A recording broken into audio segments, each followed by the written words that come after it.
Squeaky chair. Right. Hello, everyone, and welcome to another Sunday stream. Yes, John. Yes, it was squeaky chair. Perfect timing. We have Roxana joining us again. So Roxana was on, what was it, about a month ago? Maybe a little further than that. But 2 months ago. Yeah, so it's second appearance. What we're going to do is we're going to go over Roxana's space, how maybe she's changed some of it. I know I'm curious to see how it's evolved, where it's gone.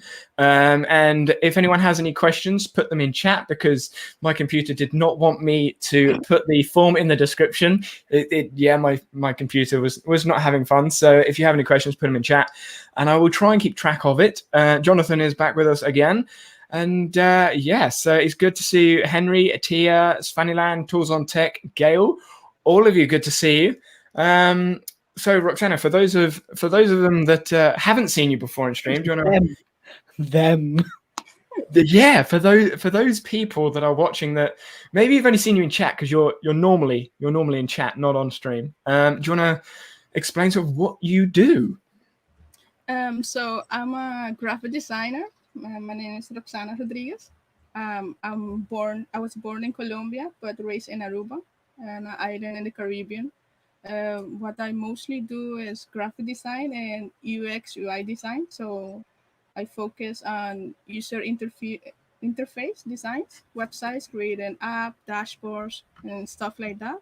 And also I do some illustration and logo design, branding, everything's related to graphic design and UX UI design. Nice. So I'm assuming we're going to have a couple of graphic designers coming in here, people that are interested. I know like almost nothing about graphic design. As you can probably tell from the thumbnails and the art and stuff, it's very mashed together, to say the least.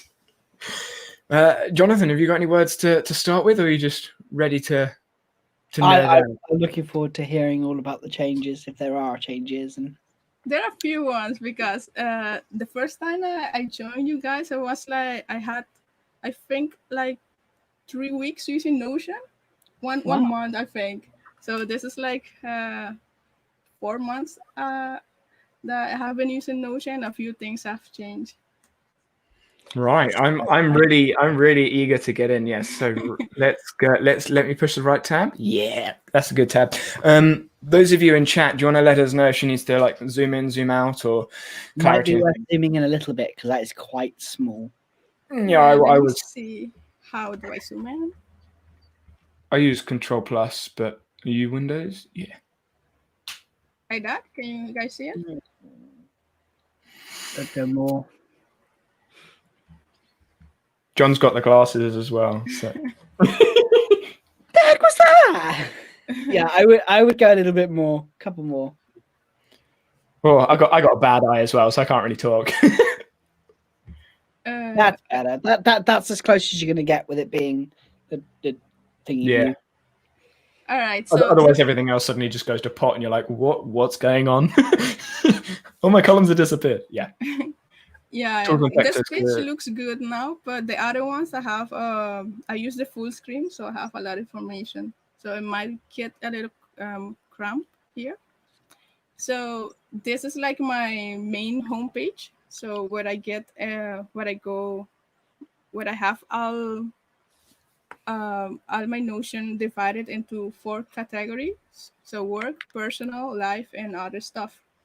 I did try the navigation bar and I use it, but I use a combination because I have a lot of pages and then I can't put everything in the navigation bar. So I have this as my main page where I access the page that I don't regularly use, but I use it sometimes.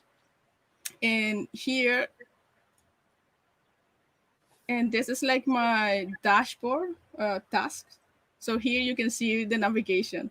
So I do have it, but I only I have it in all pages except for my main page where it's linked to every pages because it's too much putting the emojis here. So I keep forgetting some of them because there are a lot. So I try to minimize a few of them. And I use emojis yellow mostly because I find like too many colors in emojis. It's distracts me.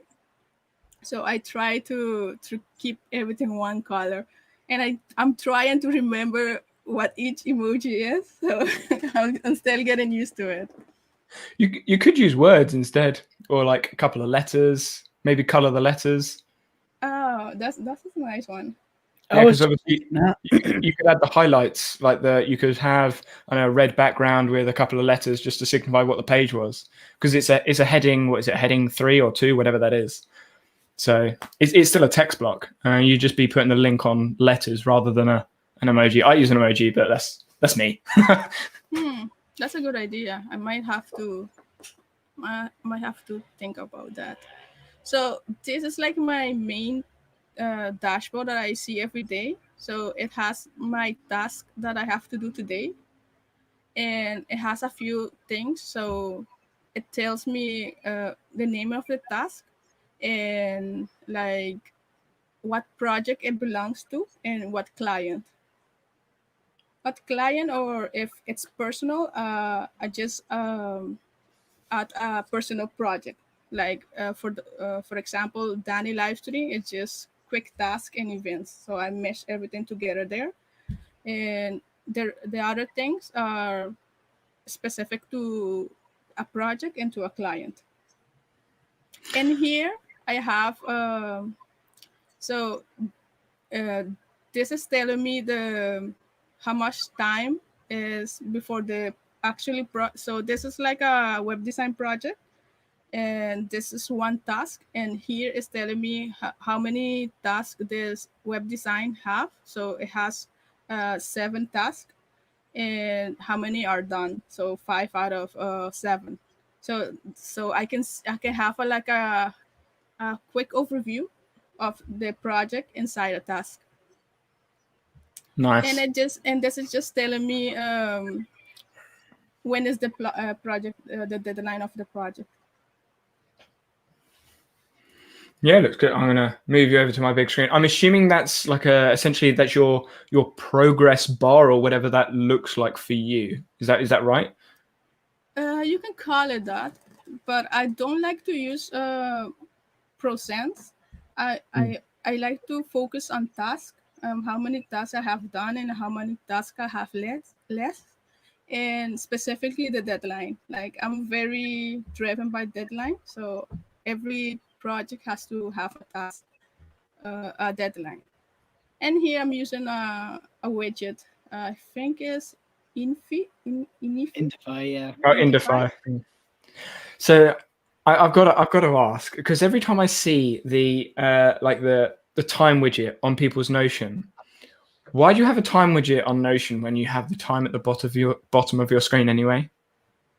Because I know I see It I see looks it like better. you miserable sod. It's more clear, it's more bigger. Okay. Okay, fair And enough. it looks nice. Yeah, everything is nicer. Oh yeah, I forgot graphic designers. Yeah, I'm boring. Like, yeah, Yeah, because we I know. wouldn't want to go back to that flow page just to see the time because it's like at the bottom of my. But yeah, Mm, yeah, it's preference because I'm always stuck here. So every time I'm done with a task, I will just come and click it done, and I can see how much the time. Yeah, you're right. You can see it here, but I don't know. I just like having this time here. And also, that's a lot bigger than it is down in the bottom corner. Yeah. Yeah. fair. Fair point. I'm just curious. And over here, I have like my top task that I have to do this week. So, what is my main focus? So this week was I had to do a website design for a client, so I had it here. So that was like the main focus of this week. So this is so these tasks are filtered to today only. And if we come here, uh, then we have like a quick overview of all the projects that needs to be done in the next week, and all the projects that are blocked. So if I need a client asset or um, the project is on hold, or I didn't haven't scheduled the project yet, I will have it here. And here I have, like I said, the projects that I need to do in the next coming week. And here it's telling me, like always, it's telling me like what's the deadline. So in 3 days, this project has to be done, and how many tasks are done of all the tasks. And it's telling me who's the client and the name of the project. So I can have like a quick overview if I need to. But mostly I'm always here because this is just my task for today. But if at the end of the day I want to see something, like how are my tasks, then I will just look at here. Just as a thought, like thinking back to when we first saw this space, there's a lot more information condensed in such a smaller area. Like I remember last time there was quite a bit of scrolling. Yeah, Uh, yeah, yeah. and it looks like you sort of got what's two scrolls essentially to find almost all the information you would need by the looks of this anyway. You got 3 columns there. Is that like your maximum having 3 columns, or Yes, it's my maximum. So this right here, it doesn't supposed to be here, but I'm doing something called Inktober. So it's a challenge that you have to draw a illustration every day for the month of October, and every day you have like a word that you have to illustrate. So I just added here, but uh, mostly it's gonna be like this. Like I have my task, but these tasks are like if I need to go out, or if I need to go to a meeting, or get feedback from a client, because I take these tasks differently than the normal tasks that I have to work on, design a content or something.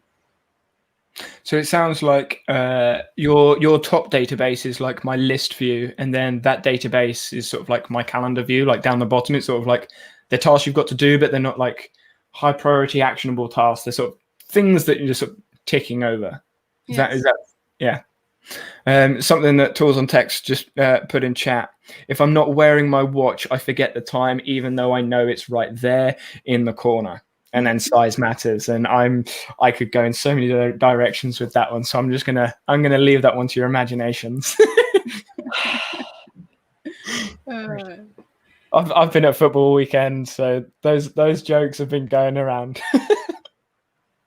Jonathan's hanging his head in shame. That is British football right there. Oh, boy. Hooliganism. Joy. Anyway, carry on. yes, what were so okay, so I have my project here for the 7 days. I have my daily tracker or habit. So I merge I think 3 things into one, because I don't like to have a lot of databases. So to keep clicking on everything, so I just condense everything here. So this is like my daily journal for say that it's my habit tracker also, and it tracks also what I eat. So, for example, if we go inside this, the, the actual dashboard, and I took the inspiration from Red Gregory. So she had a template that I really like, and um, she she had like a what to say, like a template, like every day, if you're so when you finish and you know your percentage, like for example your percent here, then you will see if it's 80 86. You will go down here and That's you quite cool. it was a great day, so you did great. That's quite cool. I quite like that. And it will give you a color, and this is also filtered through the weekdays, so you can see like on Sunday if how many percent it was, and how was your mood. So here you can have like a quick overview, or if you did your habit tracker good, or if you did it bad, and you can actually check if every Friday you do it good, or every Saturday you slack off per Yeah. se. How many colors do you have? Obviously, I see the orange, the yellow, red, green. Is it I have five? Four. four. So I have yellow, red, orange. They'll be in the templates, won't they? Yes, So, but let me see. uh, And yeah. here I have like my daily diary mini because I don't like to write a lot. So I'm just what was my favorite things in the day and what can I do better. But let me So see. do you often fill that out every day? I try to, but most days I don't. What I do is this. So how was I feeling? This I do every day because I can see it. I can see it here. Okay. So mainly it's just kind of like this is really nice. I quite like this. That's quite cool. Yeah. I think if I tracked how I did, like when it comes to like effectiveness or anything like that, that would be a way. That'd be a really nice way of visualizing it. Mm. I saw the video you're talking about, and I thought, oh, that's really cool. But I know I wouldn't use it, which is why I don't have it. It's one of those things like I know I can do it in Notion, but I just wouldn't use it. Similar with like the weekly agenda, all the roll ups and stuff that Marie uses in her journal space. Like I know you can do it, but I just wouldn't. Yeah, But it does look nice. I actually had your mindset. Like I didn't understand the daily journal, but when I found this video of Red, I actually like it because I mostly try it out because of the colors. So I can have like because I like to have an overview of everything, and here it's telling me like in each day every week how well I did. I think I live near an airport, so I can hear a plane. As soon as I heard that, I remember you saying it last time. Uh, Yeah, okay, I so think it's good. I think the one thing that irritates me about that, which you probably get irritated as well, is the lines. they're not in line. What Um, line? Oh yeah, this there's one. been like they're not quite in line, but I mean that's yeah. Yeah, true. But I mean you could make them in line by like adding in was there another card on top or whatever. But yeah, I mean it looks really nice. It looks pretty cool. Do you use this in like a review process? Actually, I'm trying to build it because I wanna do weekly reviews. To see like every Saturday, I do like a weekly review of all the projects I need to do this week or other tasks that I need. So I'm trying to incorporate this, but I haven't finished yet. Okay. Okay. So every Saturday, Sunday, I will come here and see how the week went, but I haven't finished that yet. So, I mean, I know you're sort of, like you were saying, you're just in the process of that. What would you do looking at this? So, if you look at like that week where you've got 3 greens, 3 yellows, and a red, what would your actionable step be from that? Rather than going, okay, that's cool. Like, what would you do? Is it like you want to get 7 greens, or like do you have a target in mind, a thought? Like, Yeah, my main goal would be to be everything green, like a challenge. Like if I want to have like at least 1 month everything green. So that would be like my goal. right? Okay, I'm just Never thinking like have anything red. just avoid the red days. Yes. I was just thinking from like a theory perspective, like having like looking at stuff. This is something that I found. Looking at stuff is great, but I find if I don't have any action coming from it, I'm like, so what? which is why I didn't journal. Like writing stuff down every day, cool. But if you never look back at it again, so what? I mean, you're spending however long it is writing stuff down. What are you getting from it other than just writing stuff? Because those days where you really don't feel like it, do you do it? If you do, then what are you getting from it? Some people get stuff from it. I personally don't, but that's me. But yeah, it's interesting. I personally like it because in the day that I didn't do well, I recorded that I was stressed out, so I can see what happened that day, and what I can do better. Yeah, and I assume you're going to like build tasks or actions or just like have it in your mind about what happened and then move Yeah. forwards. And over here, I have like, so the main dashboard, the task dashboard, my company section, and the where I have every page, so life docs. And here are the different views of the database. So always in the database, I like to add a few quick links that I know when I'm finished looking at this, the three main pages that I will go next. Yeah. And the different views of the database here.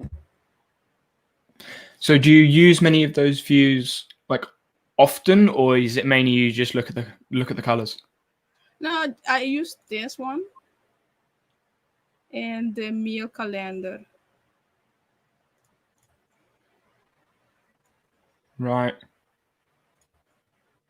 I was trying to do the Mary because Marie has like she adds a picture every day, but I keep forgetting. So that I don't think I will do. I will go for it. So I think I'm gonna just stick with this one, with red, because it's just a template. Like when I'm done, I can just see the percentage and just click a button and it will automatically add a image, so that I don't have to work a lot for that. Yeah. I was actually thinking like green, yellow, red, like they look cool. But I was thinking graphic designer, there must be some sort of like funky design that you could come up with that signifies like a red, yellow, green, like rather than just like a blank color. I would imagine that's something in your mind, sort of how can I Not add a bit of really. like character to it? Or Yeah, I am very visual, but I like to keep everything as clean as possible. Because if you add too many colors or too many text, then you get distracted. That's why I have like my main dashboard for task is very clean here. So I just this is the thing I need to focus for today. So I don't need any more distractions from this. And if I'm done with this, then I can come here and see how everything else is going. yeah, it looks very like action focused. There's not much of a I don't know I don't know where to go type scenario where you sort of like you tick a few boxes and you're like, okay, now just do nothing for the rest of the day. It looks like you're like, once I've done this, I do this. Once I've done this, I do this, and it seems very focused. Yeah, and what I actually did also, I color code my task so I can see like work on feedback. If it's pink, I know it's a task of design. If it's a calendar, it's a event or something I need to do or get out, go outside. If it's a checkbox, I need something I need to send or review. So when I create a new task, which I never do here, I when I create a new task, I mainly begin creating a project. So I would go down. So here, this is from last time. So I have all my tasks, so I can see the from the whole uh, month. And here I have like my projects. I And recognize this view. so Yes. in these projects and now, because what I was thinking last time that I implemented now, that I want to have everything color coded. So here again, the pink is design. The black is for my personal business. The blue ones are for development, and the yellow is for content of research or something like that. And the pink one is just a personal project that I have. So I can see here like the projects, the name of the project, who's the client. Um, this is the next task that I need to do. So today I have to do a task for this project, and this is telling me the deadline for the project, and again the how many tasks this project has. So there's a couple of things in chat as well. Tools on Tech said picking a template based on results. That's a very nice trick. So I imagine when if Bass comes back on, we'll probably see something similar in his space, maybe implemented. And then Gail asked a question.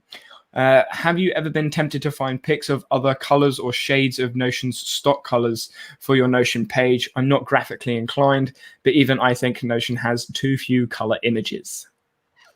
Yeah, it really does have a few colors. I don't really use the colors of Notion much. I only use like the red and the yellow. The other one I don't use. I mostly use these ones that are mine that I already know what they are. So I'm already adjust to these colors.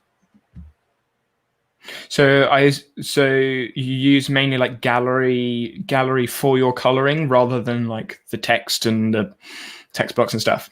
Yeah, I mostly use gallery and all my dashboards because in gallery you can see a lot of things. You can add a lot of information together that you can see it. So So do you use formulas inside of databases just to condense properties together for that gallery view? yes, I use a lot because I'm like never go to the actually. I never actually click because I can see all the information here. Yeah. So if we go inside, I have a few formulas. So I have like the client. uh, Oh, uh, he's going now. He's going. It's like too many properties. No. well, the good side about this is like I almost never open this. I only open it when I create a new project. Because when I create a new project, I will come here and I will just add the task, add the task, and then add when I plan to do the first or second task. Then the other ones I can choose later. So here, like I told you, I have it color coded. So this is for a meeting, this is for research, design, and if I need to send something. So if I create a new task and I open it, I can see like all the all the icons. That's pretty cool. I quite like that. Yeah. And like when it comes to the properties, it's not the amount of properties that I get sort of like irritated about. It's when I see properties and I'm looking at it going, you could condense so many of those together, but a lot of these are like roll ups and formulas. Oh, please, sorry. 10 minutes commercial.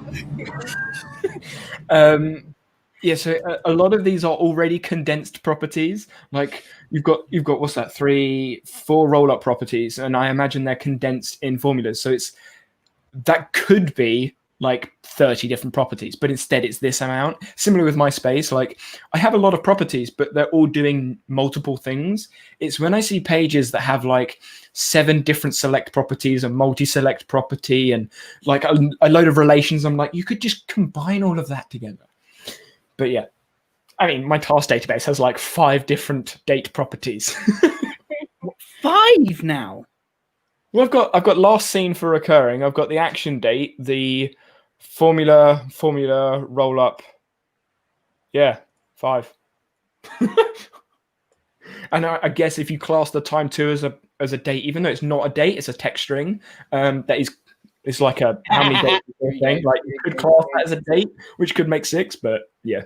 But it's to funnel all that information into that one view or the one filtered sort. Or so it's not as if I'm going to go in there and actually add anything to the properties or anything. Yeah. What I do is I put like an icon of a color that it's telling me I don't need to mess with anything like this. So I don't need to even see this. When I create a project, I just need to focus on these things here. So every formula and every roll up and formula in my dashboard have these dots, so I can just when I'm looking at it, I can see okay, I just need to focus on this, and I can not bother with this here.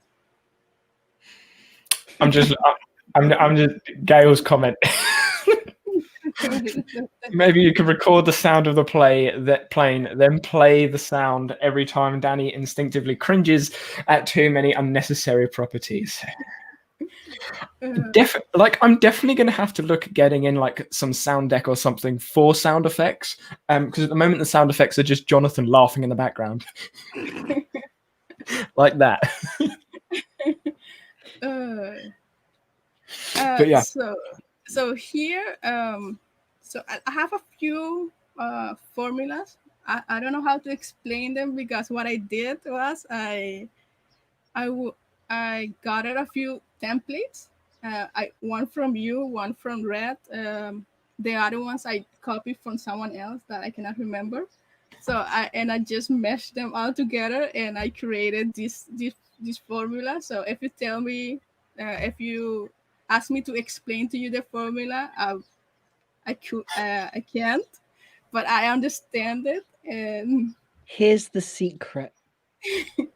Even when Danny creates the formula, he understands, and the same with me here. When we create the formulas, we understand them. And then we never understand them again. because you go back in and you think, oh, that makes sense. That makes sense. Or wait a minute, why is there an if there? yeah. Actually, can you open up these formulas, please? I know what's coming. I want to see if there's any if statements in there, just out of curiosity. Let's see. Oh, that looked like a nice and easy one.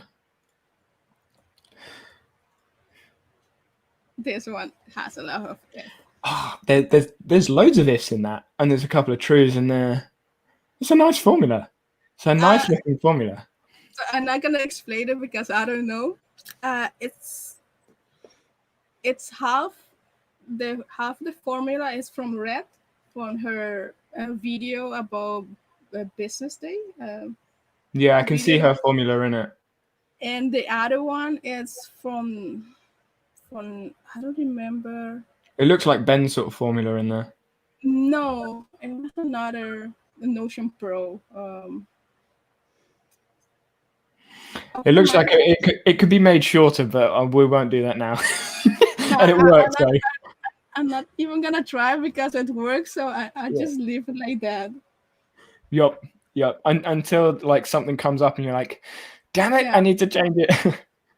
So what this is doing is it's telling me it's getting here the task list and all the tasks, and it's getting also the due dates, everything here is, and it's just condensing everything into this formula. So if I add something here that the project is on hold and I need like a client asset, it will change and it will tell me the project is blocked. Tools on Text just said, it's just said Danny telling you have a nice formula, live goals. Oh dear. And the thing that I like about this formula is that I have to always have like a deadline because I made it so that when it doesn't have a deadline, it will tell me to fill in the deadline, like always. That's kind of like what I do with like most of the formulas I have now. When you have a load of ifs, there's always one bit at the end where it's like if something's not working, and it's almost all the time it's like add date. Yeah, and it's also telling me like if the project is overdue. Like here, for example, I added the deadline was October 1, so it's telling me it's 10 days overdue. It's the project is today, then it will tell me deadline is today, and if I have another few days, it will tell me how many days I have left. So this is like my golden formula that I like because it just tells me everything of the project. It looks like it was changing in the background as well. So have you got a sort on the gallery view or? Yeah, I have it.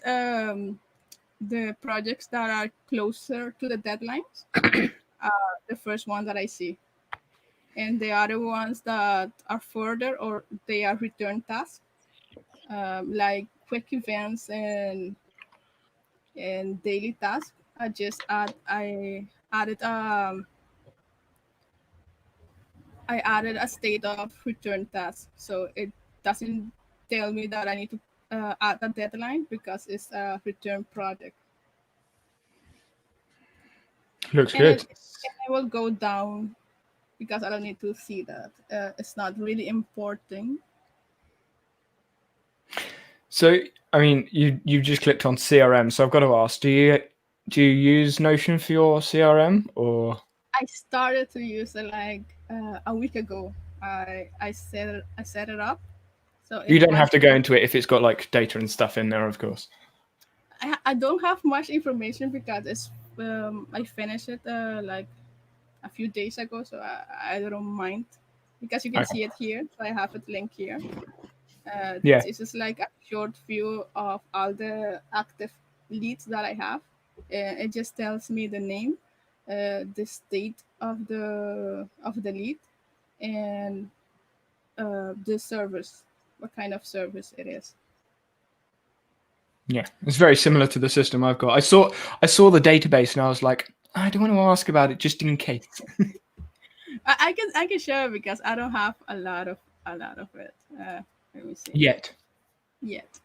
So if I come here, so this is the one that I have. So here, I don't like to see this. Oh, I know. This is why I let me just there. It annoys me so much. It triggers me. Uh, I'm the same. Like, just get rid of it. I mean, I understand you need to scroll, but still, just no. But the Mac one looks much better. Like on the Mac, it actually looks okay. And that's the thing that's really annoying. They make it disappear. You know what, John? We'll have to have another conversation with Ben. Ben, Alex, just moan at them in the group, in the Slack group, just be like, sort out the scroll bar. Yeah, for a piece of software whose design is really high priority. Yeah, and then they have a scroll bar that looks like that. Gail's just said the horizontal scroll bar annoys us all. We're all united. Yeah, yes. Well, all of us are on PC. Yeah, that's why. Mac users like Marie. that's why I didn't want to zoom in a little because I know if I zoom in a little, the scroll bar will show because I have my setup max the whole screen without no scroll bars never because I don't like to see that. So it looks like that's a really short page. It's just like a board view with then a couple of lists below it. Is that it? Yeah, so this is my like my CRM. So here I have like the stages of where the lead is going. If it's in the initial contact of discovery of I need to present the contract, one loss of it's if it's on hold, and here I'm always seeing like this is like a mini gallery view I would say the board view. So here I'm seeing like I have an overview again. I like to use formula just to have the overview. Oh, plane, sorry.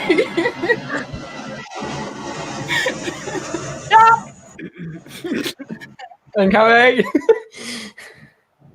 Uh, Right, carry on. okay, so here again, I have like I use formulas again to have information.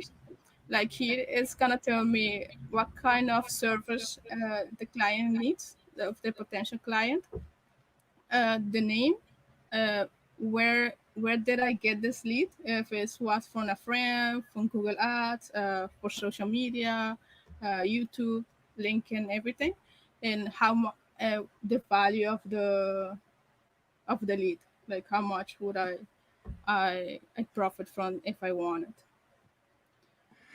I'm just zooming in so I can see. So the number on top of the board, is that just representing the count? Yeah.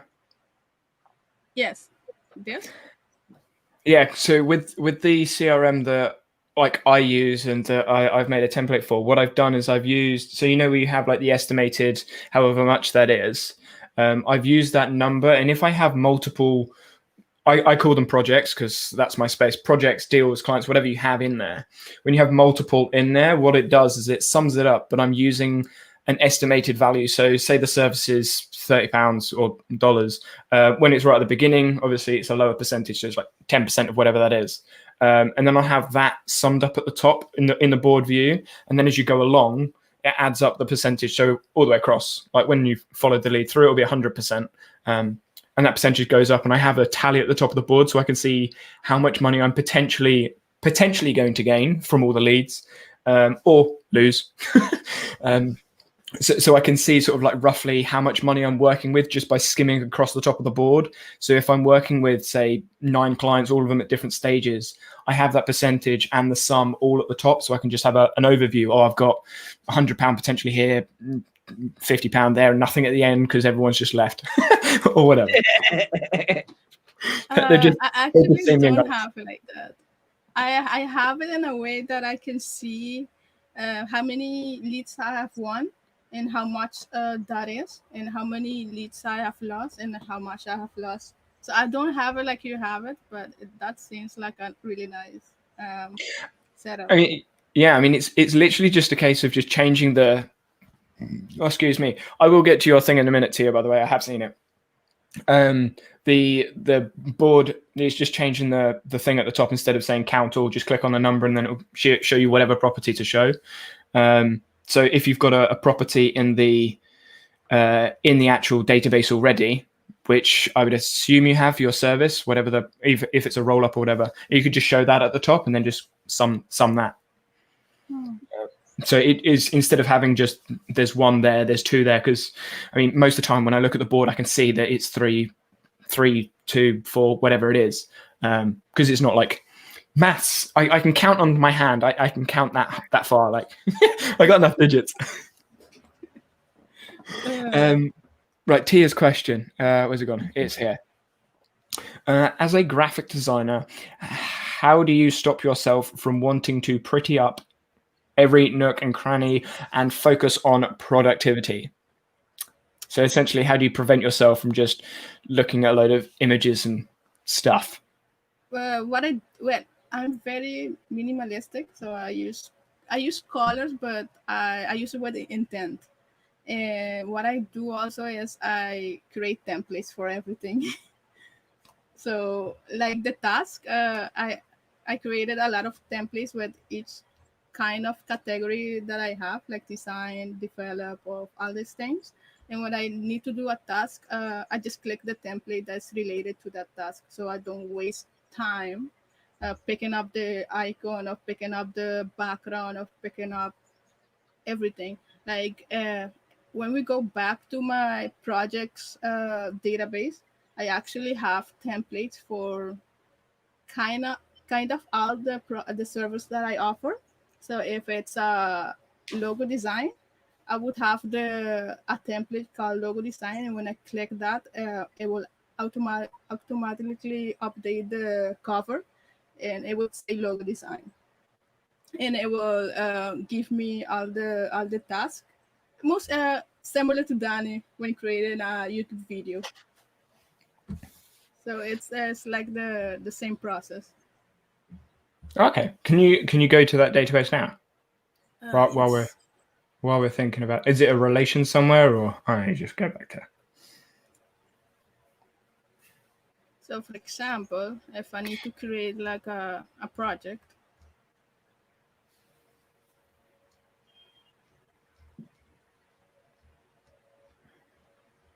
I've made the screen big so I can see everything. I found this out, when was it? I think it was a couple of days ago now on StreamYard. When you go onto the, like, from, obviously you guys watching the stream, you won't see this, but from our end, we have like the chat on the side and then stuff at the bottom. But when you got on the screen, you can click full screen and then you can actually see what's going on. But it just means I can't see the chat. So I'll drop So out. here, if I click here and add a new project, let's call it like a logo, and I add it to a client. It's added to my company, and here I have all the templates ready. So if I click the logo design, it will it will filter the task database and all the pages and all the steps I need to do to create a logo design. And here on top, you will have the name logo design, so you can have it, so I can see it here. Did you create that icon or did you find it? I found it. Ah, I'm really lazy. So I can create it, but that's going a little overboard. I would think. that was a perfect time to take credit. I did it. I appreciate the honesty. So for example here, and if I add a deadline that's for tomorrow, it will go up here, so you can see it here. You can see this project is called logo design, and the client is me, and it's telling me the project is due tomorrow. You haven't done anything. You need to fill in a task. So when you Jonathan's like, come, I like it. when you come here, see this is all the pages, uh, and you drag it here. Then you have all your tasks related to the specific project, like research, creation, execution, presentation, everything. But I need to change these because this is like my first version. When I didn't add this color code, so I need to come back here and add this for every step. You have to put that down in your task database to change the template. Yeah, Yes, I need to change it. I genuinely actually have one of those tasks in my task database right now. they're, And they're the sort of tasks I have a question mark for. Yeah, Going through your space, you're just like, oh yeah, I could really do with making that. yeah, so this is how I actually add tasks. So I don't add tasks one by one. So I always, when I have a project, I take like 10 to 15 minutes to actually sketch out all the ideas. If it's a new service that I'm doing, but if it's something that I do every day, I have the steps ready, so I can just drag and drop them. And the first thing that I do, I try to at least add the deadlines of the first two tasks, so I can actually start Yeah, to that see was it. something I did notice. So for me, I have all of the tasks because I have the database filtered for today. So all the tasks will automatically get dumped in for today. So when I go to my area view, I can then drag those to whatever day that I want to do them. So you manually add the tasks in here. Yeah, And because some of the these days I don't know them yet, but I do know when I have to start the project or the second task that I have to do. So that's why I always, when I start a project, I always try to fill in the first and second task, and the rest will follow later. Because, like I said, every Sunday I will go to my projects and task database, and I will see what projects are due the next week. So I can click on each project and see the task, how many tasks I have left for that project that I need to do. right, right. So once say you've done the two tasks, you've got the first two tasks due dates in. You've done 1 and 2. You'll see you've done 2 out of what is it 7? What's that 6? So you've done 2 out of 6, and then on the Sunday you'll then add the task for number 3, like the date for the task for number 3. Yeah, or I can look at here. So this is why I add the deadlines, because I can see, okay, this task is related to this project that is due in these days, and I have two tasks left. So I can just come here if the deadline is closed and just click on the web design and just see if that task has a deadline of if it doesn't have. Because it's linked in a database. I assume Yeah, it's self-referenced as well. yeah. Yeah, nice. Like this is really cool. Like it's a nerdy space, but it's a pretty nerdy space. Were you using the task drag and drop the last time we spoke? No, I found that like a week or 2 weeks later from watching one of your YouTube video on how you do it, and then I just implemented all over my workspace. Right. I couldn't remember if you did or didn't. Yeah, couldn't remember. No, I didn't do it yet. And Right. what I also do, like every morning or in every night, I have like a specific time that I look at my, like at night, I would go to this page called night. So I will go here and I will see the tasks that are due for tomorrow. Let me- I will see the tasks that are due for tomorrow, and I will add how important, if it's an important task, and if it's a quick task, daily task, or if I need to focus on this task. And here I will have all the tasks for the coming week, so I can see if I have little tasks here, I can maybe add one of these. I can squeeze one in, or if I have too many tasks for the day, I will say I will add it in next week. So Nice. every night I will come here. This takes like 10 minutes, uh, because I will do like a routine. So I will drink tea, clean up the space, everything, read, and I will just click here. And I will see my daily diary if I haven't done anything. So if I need to finish, airplane. We both did the same thing. I think Oh, I think we both looked up at the same time. yeah. Uh, so every night I will come here, uh, see my task for tomorrow, get the priorities of the task, and then I will see like my diary, what I did and what I haven't done, and how was the day. If it was good, I right? like. I mean, this may be my preference, but I like your use of emojis, like the daily. I have a similar thing in my thing for reminders or tracking or whatever you call it, and it's so simple. Just have like a little emoji in there, and you've got the emojis on the task, like the green dots, rather than it being this whole progress bar thing. It's just like a Yeah. just Yeah. a traffic light. Obviously, that's my preference anyway. But it's I guess it's like it's nice to see someone else's space that does the same thing. I guess. Are you similar with me, John? Like, do you want to add anything at the moment? You sort of just sat there laughing and giggling. I'm just enjoying it. It's just nice to see the progression. Yeah, Yeah, there is so much that like last time. Obviously, you saying that you'd been using Notion for 3 weeks. I was like, okay, cool. Yeah, that makes sense. Now I'm like, you look like an expert. You must Yeah. have consumed a lot of Well, Notion. she's taking on clients to do Notion builds now. yeah, That's yeah. true.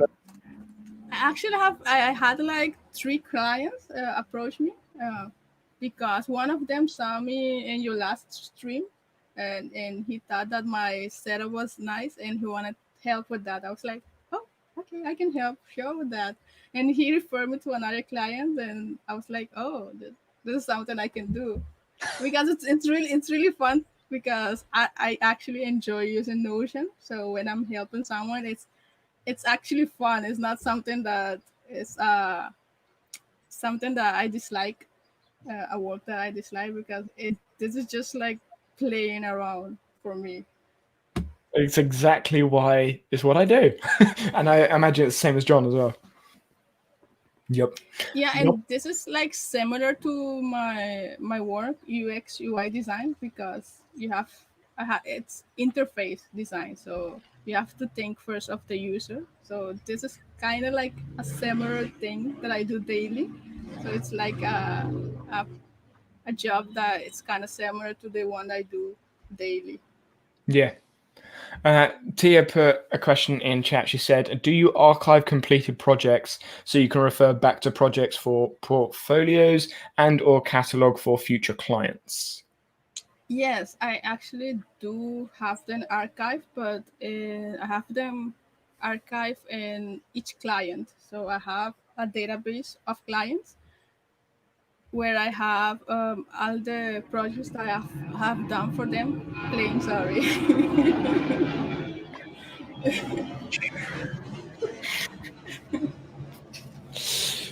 I thought most of the planes had been grounded. Apparently not. Or they're just all flying over your house at once. So let me go to my client, my dashboard. Again, remember, obviously, this is live, so don't show anything that. Just as a reminder, because I know, like, when we're having conversations, it's like, oh yeah, and then there's this and that. Yeah, people can see this one. Let's see something I can show at this one. You could She won't mind. template So of what a client may look like. so this is like yeah, my dashboard of clients. So here I will have like all the projects that I have, um, all the active projects and all the projects that are finished. So I can have like a quick overview of them if I need a future reference.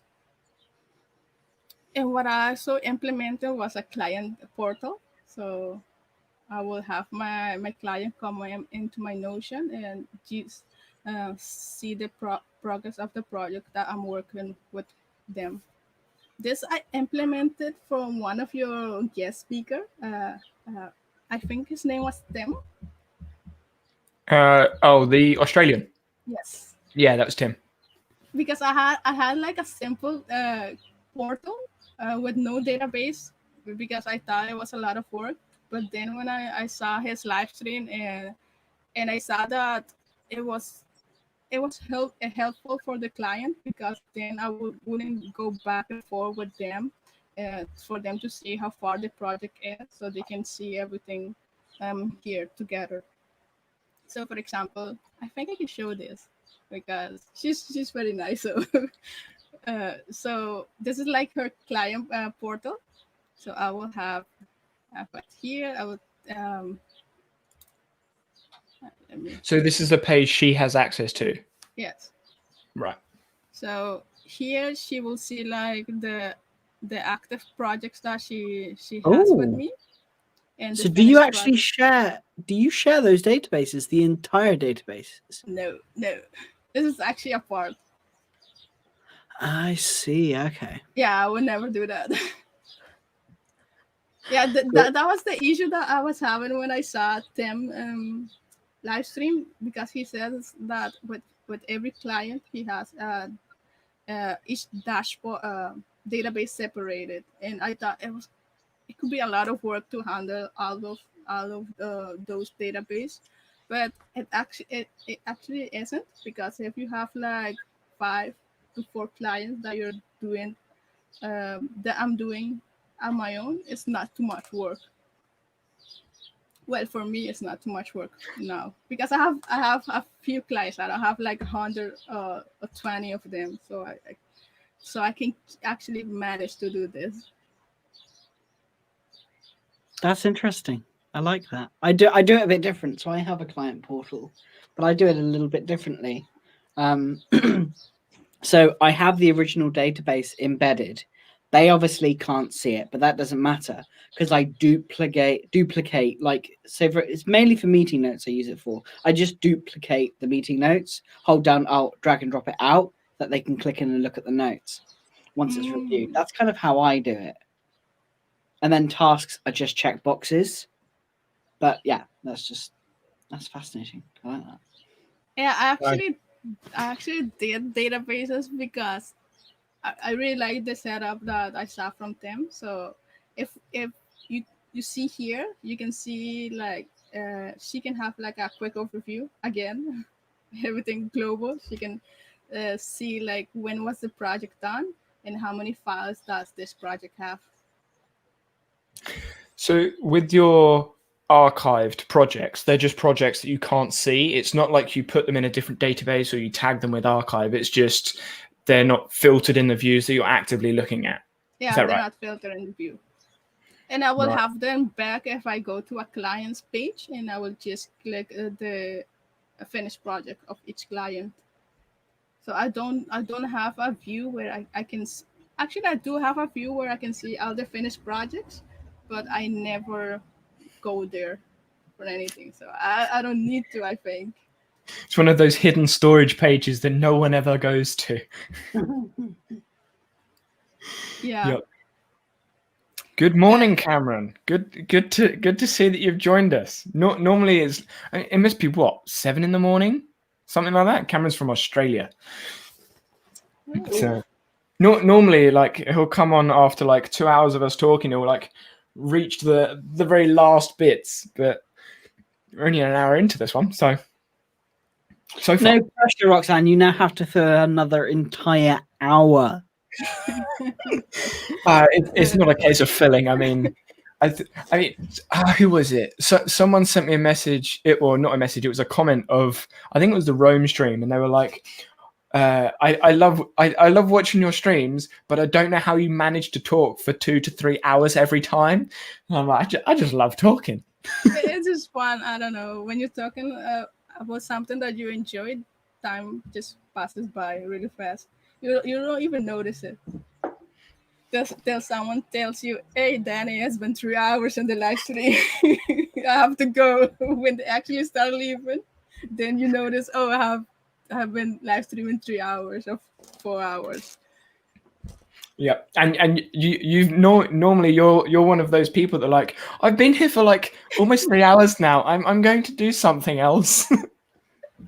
Yeah, I'm very active in the first 1 to 2 hours, and then I was like, okay, I need to do something. I will put you aside. I will listen to you, but I will start doing something else.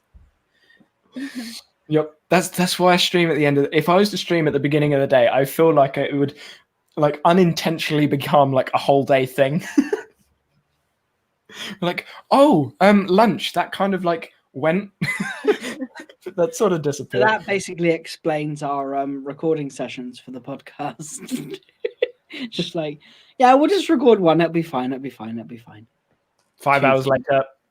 When are you Oh, launching yeah. the podcast? So, When are you launching the podcast? the first episode goes live on the Notion Nerds website on the 30th, if I remember rightly. And I don't know when when it will appear on all the streaming places yet, because I don't know. It should 19 days. 19 Nice, days. nice. I just had to do that mental math. I haven't done that in a while. I'm 3 looking days forward to after my that. birthday, that. Yeah. Yeah, I'm getting old. You're getting old. You're I not feel old. You make every one of us feel old if you say that. I feel old, like my body's creaking. It's probably because I played like 3 hours of football, but 5 a.m. What? 5 a.m. 5 a.m. for Cameron. Erupted. I go to bed at like 3 a.m. Oh, wow. 3 a.m. That's Yeah, dedication. Yeah, of course you have no other responsibilities, so you can do that. excuse me. I do have responsibilities, just not many of them are time bound. And like all the clients that I meet with are from like another planet anyway, and they wake up at like 10 a.m. for me anyway. Apologies to all of his clients who are currently in the chat. Well, no, it's just like a time that works for them is almost never early in the morning for me. I think the earliest meeting I've had is like 9 a.m. because everyone else like is just different time zones. It's the way the time zones have worked so far. I imagine like the next couple of days, I'm going to get a client. They're going to be like, "Oh, can we meet at this time?" And it's like 2 a.m. for me. I'm like, maybe not. But Nerding out is the best. Agreed, Bass. Agreed. Wait a minute. I'm gonna bring this up on stream. What was the rest of that? Too bad those work and sleep things get in the way. Exactly that. Well, I was gonna say exactly that. My work is nerding out. Like I have managed to build myself a business around nerding out in Notion and on YouTube. It's so much fun. It's so much fun. I'm debating about doing a couple of videos of me nerding out around, like, obviously YouTube is an interest of mine and doing the whole Yes. SEO and the rest of it. Like, I'd love to nerd out about it, but I know most of my audience are Notion specific, so it's like, do I do a bit of both? But Jonathan seems quite adamant that I'm going. You specific. You what? Sorry. They like you. You can combine the stuff of CEO. You can combine it with Notion of creating a channel. Like you can talk about SEO, but related to Notion or related to starting your YouTube channel. So I think you can, every little different things that you do, if you can find like a connection to the things that you are already doing. How to track your SEO in Notion. Not really. How to track the No. that shows you don't understand SEO. Like that's one of those things where I'm like bashing my head against the wall. Like, no, Jonathan. It's like all the things you say about some people, Jonathan, that aren't very nice. Yeah, that's my feeling right now. I'm trying to be really political, but it's not working. You know, someone said something earlier about just Roxana keep talking because I talk rubbish. So Roxana, back to you. Okay. So where was I? I forgot where I was. So I was talking about the client portal, I think, and so here you can see the active and finished project. So if you go to like an active project, uh, I have three main databases and the client project. So I have the task and event database, the project database, and the deliverables.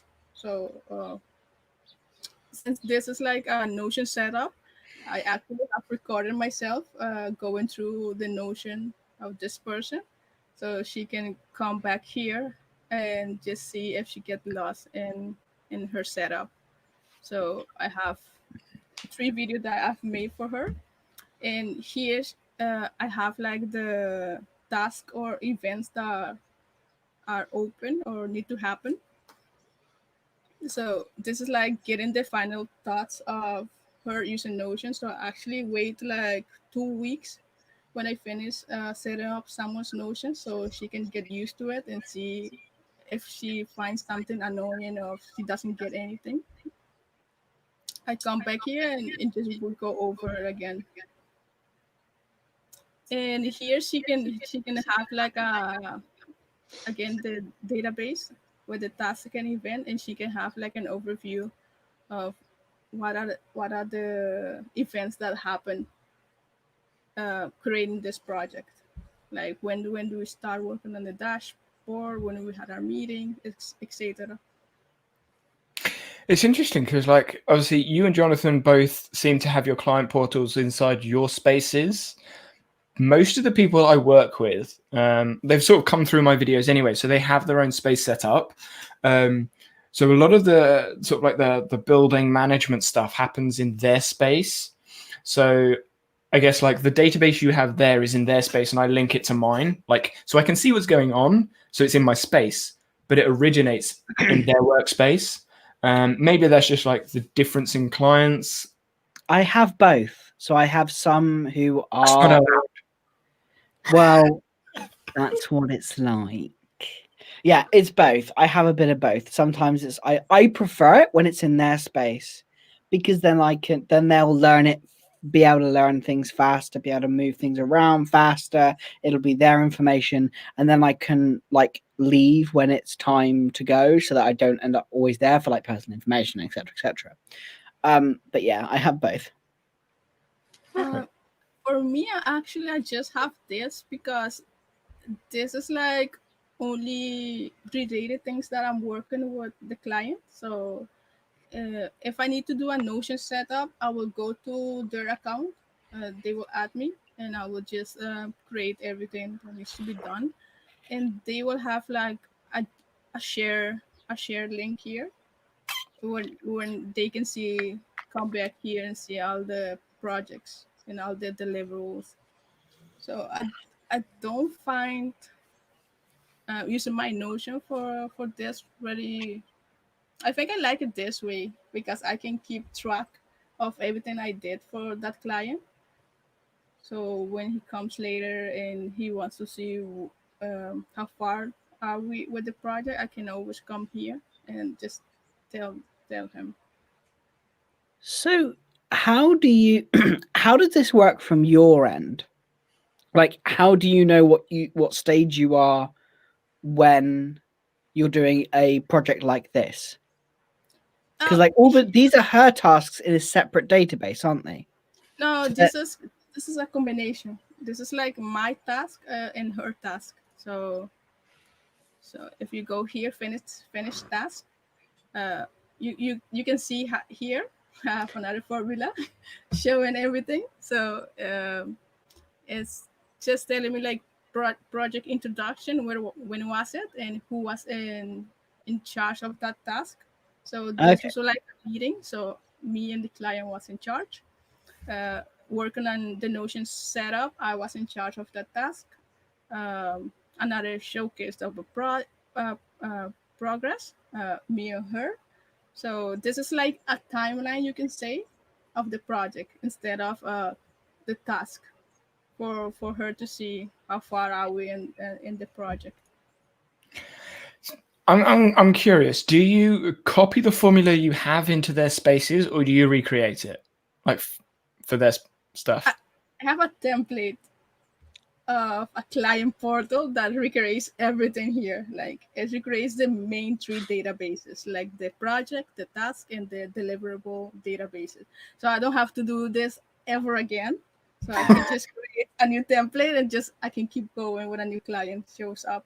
So everything here is like it's it's a massive template. We can So go. even when you're building in their space, like if for example someone said, "I want your space," would you like rebuild the formulas, or would you just like copy the like duplicate the database and just like rename stuff? I'm actually trying to do a template of my dashboard, but it's taking really long because I need to filter a few things and I need to clean up a few formulas. But mostly I have been doing all from scratch. But I started to notice that every few things are kind of the same. So there are some things that I can reuse. So I'm starting to write like which template a client would always need, the project and the task database, and I'm starting to create those two templates with other formulas that I have. And if a client needs something extra specific to their workflow, then I will add it. I will start with something already, then start it from scratch every time.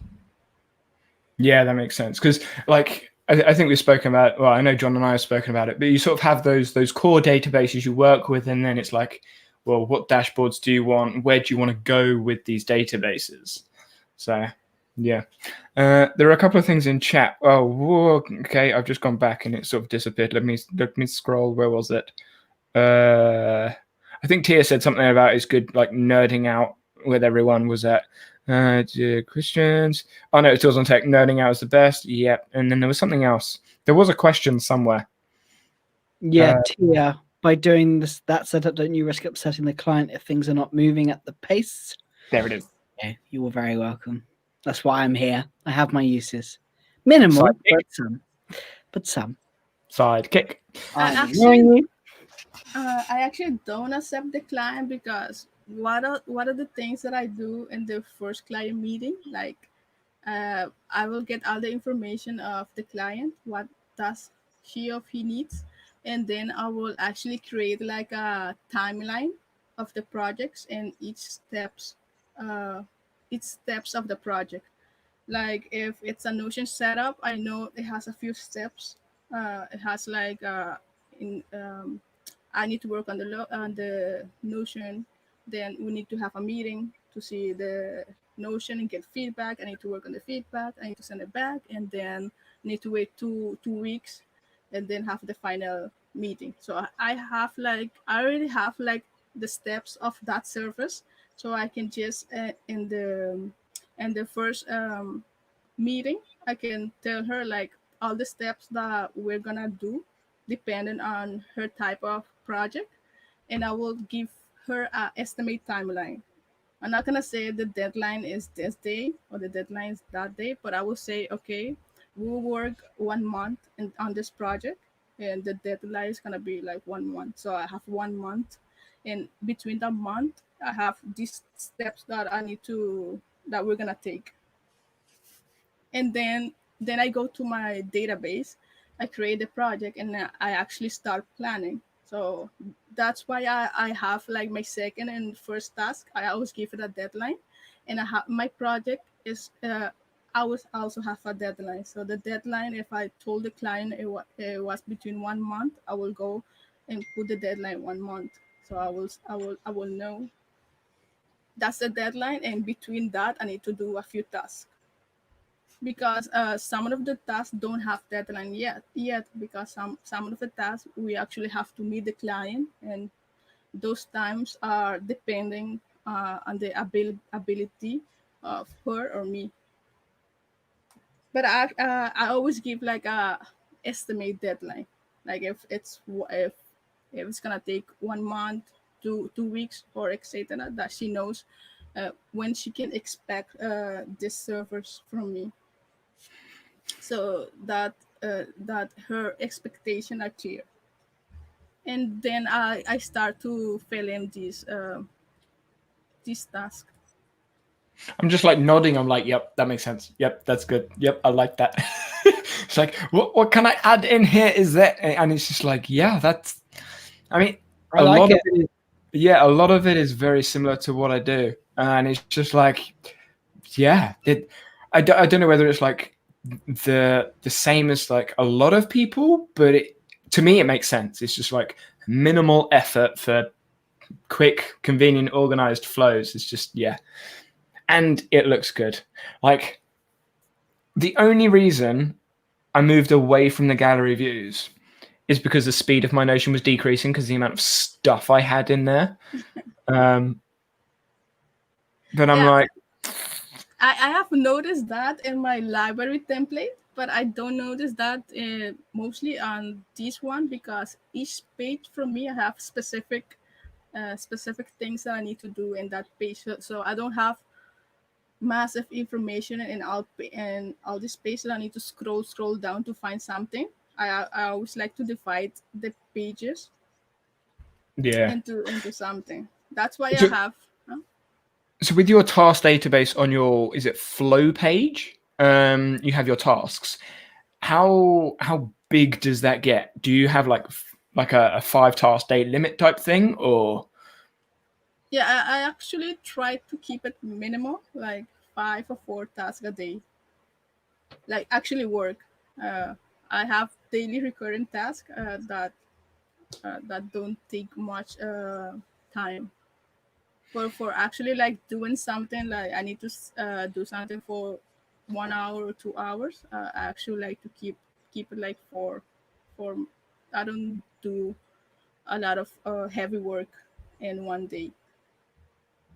that's where we differ. Like if I bring up my task list now, which I'm not going to do because I've done nothing today because obviously been out of football.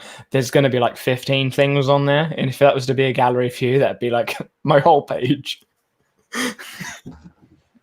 No, actually, I try to keep everything realistic. Like I know I cannot do 15 to 10 tasks a day, because I'm not that kind of person, because most of my tasks takes like 30 to 1 hour to do.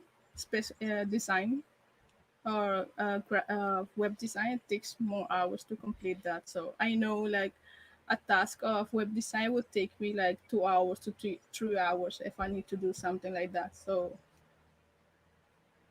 That's why. Yeah, maybe that's.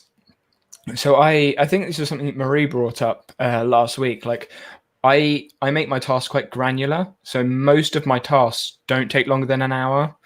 So I guess 3, 4 of my tasks may be one of your tasks, by the sounds of it. Yeah. Which may be why I have more tasks on my list, like at the beginning of the day. So even though it's a long list, I like to have them all there to make sure I don't forget those small things that you sort of go, oh yeah, I won't forget to do that. And then there's that one occasion, a bit like me forgetting to do the description for this video because it's not a task. Because like on my 16 tasks next week. well, that it's a Tuesday task, you see. So because my streaming template has been rapidly changing because like I added the Facebook area relations, had to go in and change it. Then I added the teamwork area relation, then added another task for the team space specifically. So John can obviously see what's going on with the streams. And then it's like, oh yeah, I should probably split the, what is it? So it's research and then create. So part of create, I probably should put like description or something like metadata or something like that. So I don't forget it. Or just put it as a subtask in the page because I've got subtasks in the page. I could just put it as like some checkboxes to go through, which obviously I do with the YouTube stuff. But yeah, I'll probably do the description afterwards when I'm doing the timestamps, which are great fun. I love doing timestamps. I don't know how you do every week those stamps. I would be like, how long does it take you for you to do those? Like 1 hour? Yeah, so I watch everything at ×2 speed anyway, like on YouTube. So if it's a 2-hour stream, it'll take me an hour to do the thing. So obviously I've got to watch through it. So literally, I will watch through the stream again, and then just like I have the stream up on my laptop, watching through it, and then I'll have the YouTube Studio beta. Yeah, it's not beta anymore. YouTube Studio on this screen, and then I'll type in the timestamps as they're going through. The only downside with that is because it's a stream that I'm interested in, I end up watching the stream. And I'm like, oh, bugger. Where is that timestamp again? And then I have to like scroll back. So I just have to like keep a running clock in my head, like, oh yeah, I am actually doing timestamps. I'm not just watching the stream. But I actually find that watching the stream back, I remember those things that like I said, oh yeah, that's a good idea, because like I'm going back through the stream. And actually come up with other ideas watching it as a viewer rather than as the host, because being the host, I'm like, I need to make sure the screens are up and flipping through and looking at the chat and all the sort of bits and bobs. So, and watching the stream back through, I sort of go and think, why didn't I ask that question during the stream? That would have been a really good question. And then that goes on my notes database and then turns into an action later on down the line. So, but yeah, I just need Tia put something in chat. What's going on there? Or you started with or. I'm assuming you've put something else. Nope, maybe that's just an extension from what I was saying. Or making sure tags are added. Task, a recurring task in mind. Oh, okay. I'm assuming that's related to what you were talking about tasks earlier. Which part? I don't remember. I'm not 100% sure. Actually, when it comes to recurring tasks, do you just have like a select property for it, or? Yeah, that's what I do. I just add I have a project like let me see. I'm loving this full screen thing, by the way. Like every time you go in, I'm like, full screen, I can see stuff now. I don't have to sit here and like, what's, yeah. So for my returning task, like here I can see what are my returning tasks because it has like this icon, so I can see these. I think everyone uses the same icon for recurring tasks. It's the same emoji. So I actually have like this is like a project. Just got returning task, and I link it to my own personal. I made a company with my personal site and the client's database. I actually keep everything, my personal and my business together.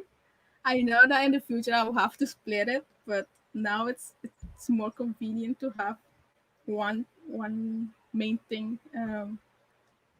One main thing because it's just less thing to keep in mind to change. If I had like two database for personal and for business, I would never I would never actually do one of those two because it would be too much. So for I'm now I'm I the same. have it. For now I have it personal and business together mixed up. So Yeah. here is the like my return task that I have. These are these are all the things that I have, and every Sunday I would just come here and I would just drag it to the next week. I don't do much thing. I don't have like a formula to tell to check the box. It says the next week it's gonna be on this day or anything. I just drag and drop it because it's pretty easy to do that. So I don't That's fair. I don't mind. That's fair. I mean, there was so many different ways you could do recurring tasks, like so many different ways. I've come up with, I think I'm close to like 40 different formulas now, like different formulas for recurring tasks, all of them doing slightly different things here and there. And I was actually talking to John before stream about recurring tasks, with potentially using like filters. So essentially having a date add formula, and then like adding however many days it is, onto the date you last did it. And instead of having to go into the page and then going date and then pushing today, you could use an auto filter. And I figured this out. So with an auto filter, you could filter it for like date is today. So you've got like a do column, a done column. Well, different database views. This one's for a task to do. And when you've done it, you drag it across. And what it'll do is it'll attach today's date because that's what you put in the formula filter. And then you have an and filter for it. And the and filter is for the formula date like property. So it will add today's date, and then that will change the formula. But it will have added it before looking at the formula. So it'll add it, and then it will go all the way through to recur whenever you've set it for. So it's just a case, instead of ticking a tick box, you drag it across. And I'm in the process of, like, I've made that functionality as a free example thingy. And I'm in the process of messing around with some formulas to see if it works in my space. Because at the moment, my recurring tasks are just, it's 3 clicks to move it on. Yeah, but I find that like it's too many fields just for something a returning task. Like since every Sunday I take like 30 minutes to just see all my projects and all my tasks. So I have like a specific setup for that, and I have my I think I have it around here. I have my returning task in a calendar view, so I can just see them and just drag them and drop them in the next week. And that takes like 1 minute to do, probably less. So I don't find that too such a hassle to do. Yeah. I will find adding too much property just for that thing. I would find that more annoying to actually come in every Sunday and dragging the return task down. And that's why, because at the moment in my task database, I think I have like 5 properties for recurring tasks, and it's just like I want to make that smaller, and that Yeah. dragging, that the ability to drag across, I think will reduce it from 5 to 2. Actually, not even 2, because one of them's already needed, so it's just going to be like, yeah, no, it would be the 2. It'd be the frequency and then the formula, rather than it having like, what's it, 3 different metrics and then 2 formula boxes. So I have it here. This is gonna be my every Sunday I have to review this, but I haven't finished it. So here I will have like again the task, but I have filtered it to only see the returning task. So this is the section that I'm working for my weekly reflection. So here I can just come here and just drag and drop this down. But I haven't finished this. So That's fine. What nation's never finished? work in progress. So note taking. Yeah, there is none. I've not seen it. I was like, I don't see a notes database or like notes thing anywhere yet. Is there? Yes, I have. Cool. That was so like, yeah. I don't want to I- show I- you. I do have it, but it's kind of different from me. So I have two main notes, I think, system that I use. So one is for my clients, and the other one is for my learning section. So I can show you guys later. So here, so each client here have like does have a section where I have like in the meeting. So if I have notes that I'm taking, I will add them to the specific project. So uh, mm, let's see what I can show. I Well, think if I take that off screen for a sec, now you can have a look and no one else can see it. okay. I just looking in chat, see what's going on. So tools on tech. This was probably sent. What was that? Yeah, that was sent like 8 minutes ago. Danny doesn't journal. He just runs a stream and reviews that. Yeah. Or comes on a call with me and goes, I don't know this and I don't know that. Please help me. All right, I know which one I can show. Okay. Cool. While we're here, I have seen like Tia's things in the chat, and I'm like, okay, now that makes sense. So the recurring task thing, it was like a comment from what I was saying. Right, so let's bring your screen back. There we go, and make it big so I can see things. So this is like my main page where I have all my notes that I never use. So here are all the active notes that I have, and I have them divided by if it's a client meeting, if it's a potential client, or if it's a note that I'm getting a feedback from a project, or if it's a project description. So, for example, if we go to one of my clients, like this one, I will have the notes linked to this specific client. So this is like the my client data dashboard, you can say, that I mostly never use also, but I have it there just for reference.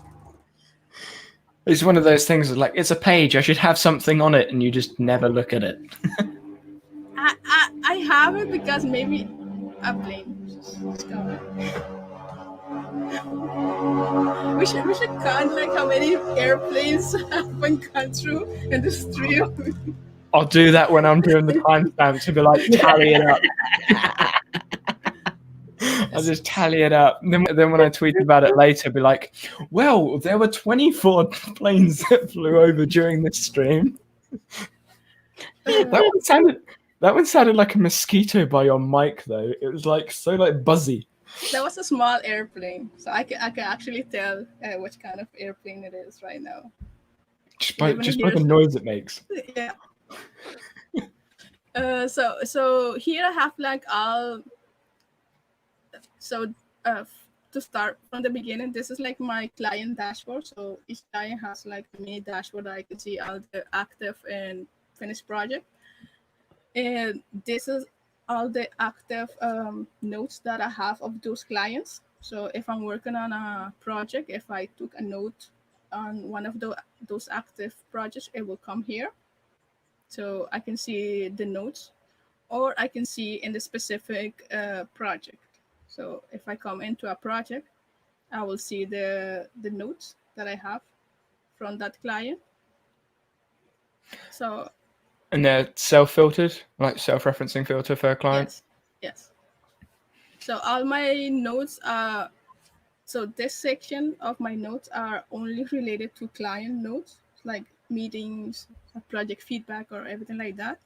When I have a meeting, I will just take notes and I will just link it to the client and the project.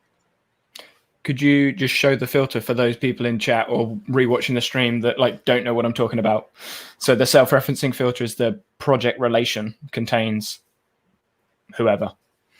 Yeah. So here, so this note is related to the specific project, and if the project is not archived, then it will show. So when you create, like when I create a new project, I will have like the template, and I will have it related to the template here. Seeing that table view with the bar. Ugh. Yeah, it's really. But yeah, cool. I just sort of like point that out because like the Notion nerds be like, oh yeah, self-referencing filter. That's something's happened in chat and I can't see it. Otherwise, John wouldn't be laughing. Need to cartoon airplay overlay.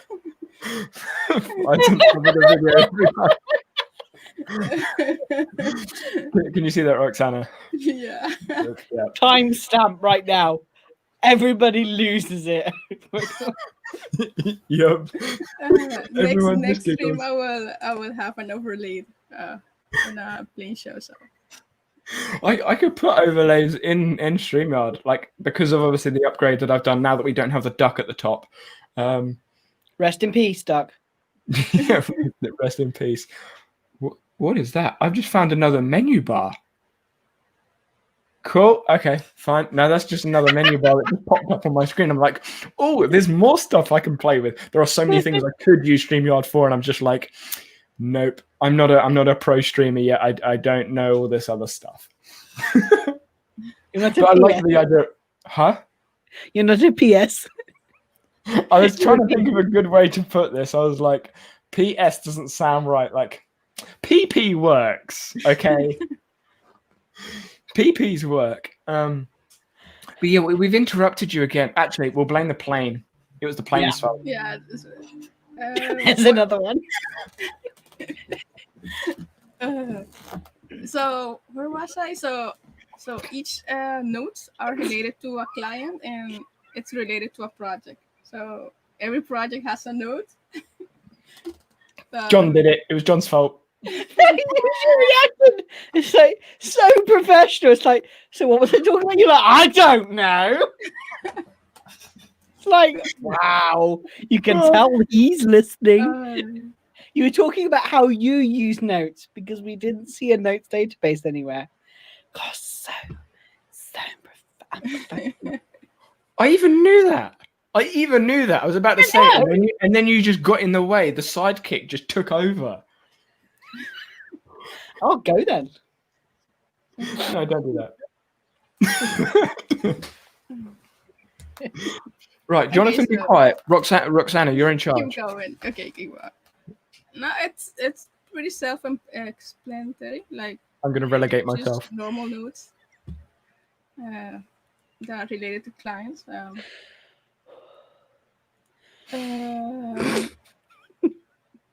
There's nothing actually special about these notes. Like it's just a normal note. So, and the other one that I have, it's in my section of learning. So my.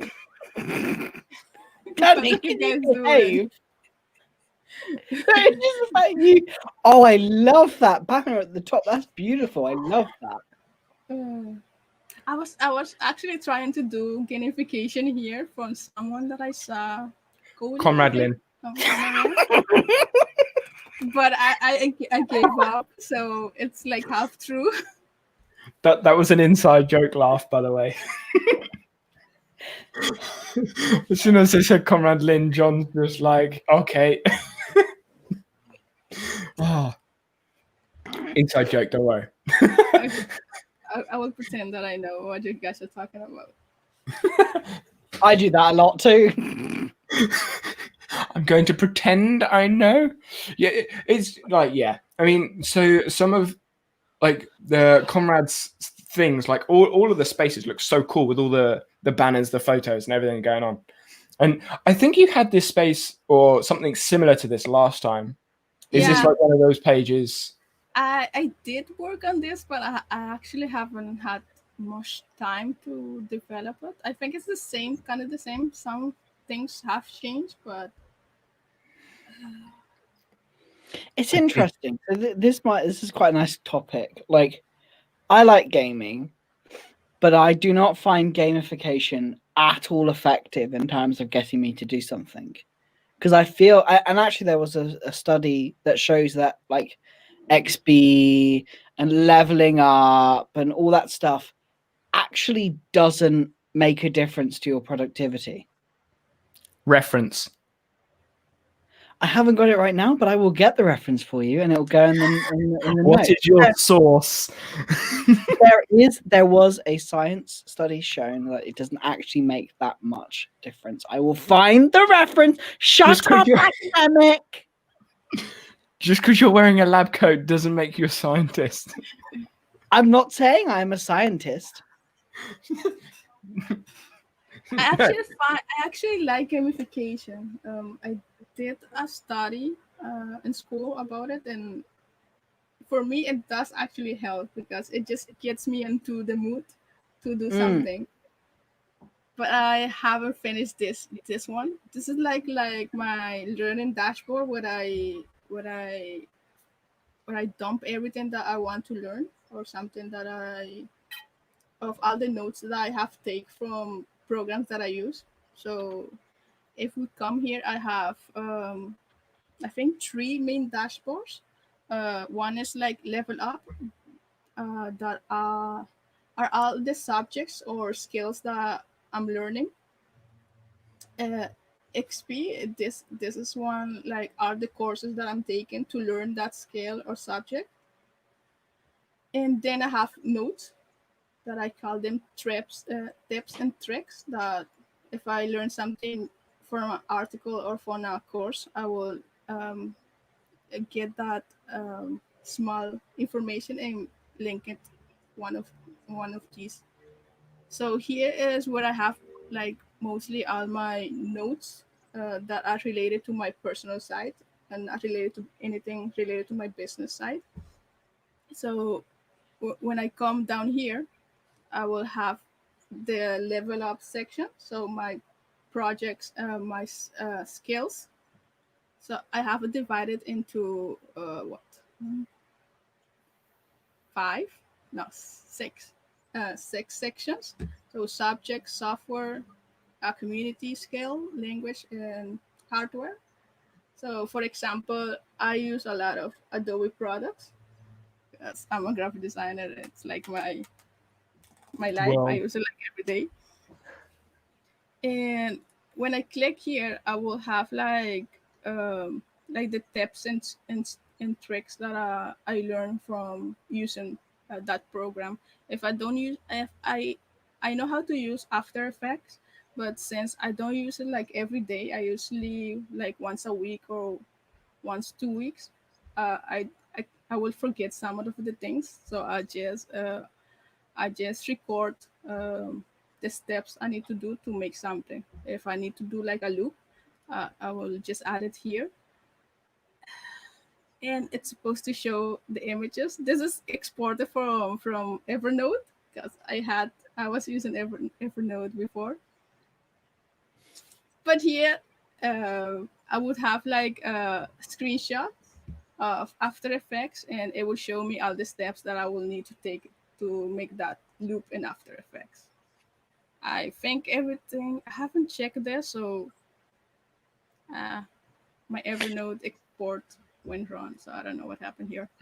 yeah. So with the note taking, going back to your notes database, I know you went over your what was it, client notes.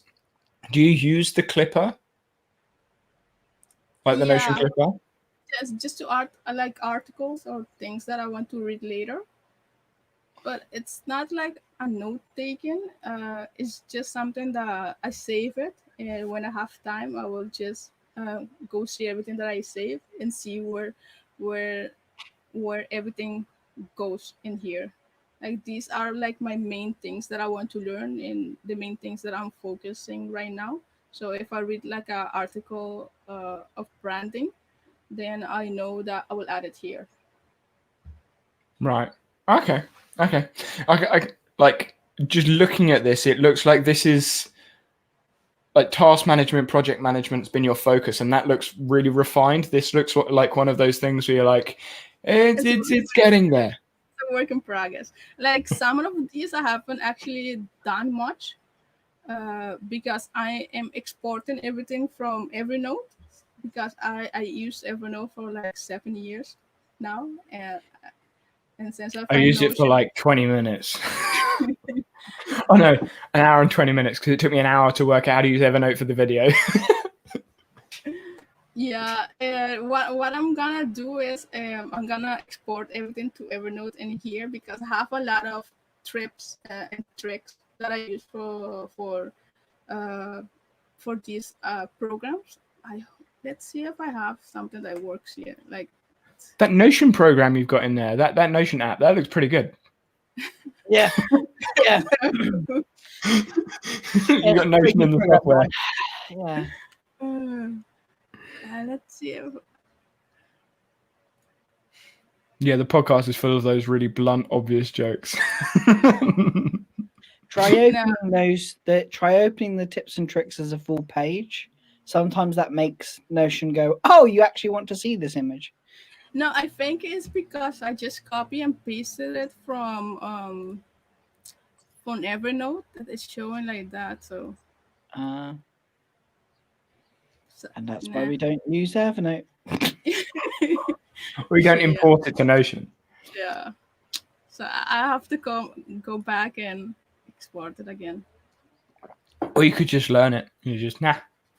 But one thing that I have, I think here, this one I was working on because I I'm bad at printing. If a client needs like a brochure or something that needs to be printed, I really suck at that. So I actually took my time to do some research of all the printing and all the size and Wow. other things. Like if a client needs like a brochure and he tells me like how big you want it, then I can give him like advice. This is a bit of paper. That's about as far as I know. It's an A something. And this helps me when I'm talking to the client and the printing. Like I actually when I need to send something to a printer, so I will come here and I made a dash no a database of all the printers in Aruba, and if I need to send it to a printer, I would just click here and it has all the information of the printer. That looks So useful. It yeah, looks like looks like one of those dashboards where you're like, here's all the information I need. It's yes, right there. It's just like, oh yeah, that's that place. yeah, Rather than it be like, what folder is it in? What page is it in? Where's it? How many times have I got to scroll? Yeah. yeah. I have it like that in with every subject that you saw right there, like the tips and tricks. That's why I keep everything separated because if in the future I need to do something in Adobe Effect that I don't remember, I know I have it. I know I recorded the steps of how to make something, so I can just come here and read everything and do the thing that I need to do. If it's a loop or it's a character animation of something like that, it's just to refresh my mind to do that.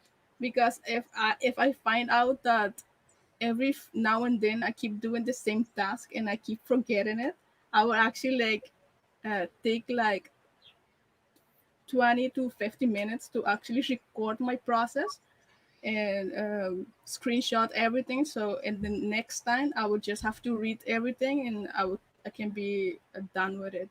Because then every time I will have to struggle, go to Google and search how to do the same thing over again. Yep.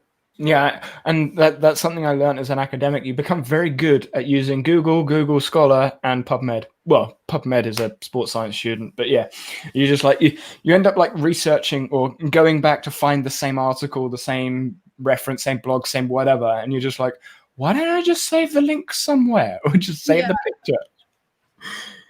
So, So this is how I use my note taking. You can say like the tips and tricks database. You can say there are notes, and those notes are related to these subjects and skills that I'm learning and I'm interested in. yeah. Yeah, it's the same fundamental process as my note taking. It just looks different and it's functioned different. Like my notes are just notes, and then they would be related to the area or the project that I'm either learning or doing or actioning or something like that. But yeah, I mean it's interesting. Like I say, we have the same framework, same skeleton, but yours looks totally different to mine, as it probably looks totally different to John's. But the same structure's there. It's still like a couple of databases with properties, and then you suddenly just vastly different. I mean, that's Notion right there. Same skeleton, just completely different flesh. Tools on Tech said something about gamification and Todoist. Where is it? Positive feedback loop. Yeah, I'll bring it up on screen. I would think it is the gamification, but mostly the positive feedback loop that gets stronger over time, and then relating that to Todoist with all the tick boxy stuff, like how many tasks you've done. And I mean, I haven't used Todoist long enough for that really to make an effect. But for me, like I think you mentioned inbox zero later on, don't you? Yeah, inbox zero down here. For me, the inbox zero of my today task list is literally my goal. Like if I can get that to zero, then I'm done. It doesn't matter what I did yesterday. It's did I get all these tasks done today? Because I track them over through. So if I don't get something done yesterday, then it will appear today. So I know if I don't get stuff done, there is going to be one day where it's just like I need to catch up all of this stuff. So it's sort of like a deterrent in itself to be like inbox zero. But I know if I don't do it, I'm going to have to do it tomorrow or the next day. And then if you want to add something in, by the way, just butt in. Just No, say something. actually, I don't do that, but because I have a lot of inbox emails that I don't see, so I try to do that, but in that particular aspect, I'm really lazy at.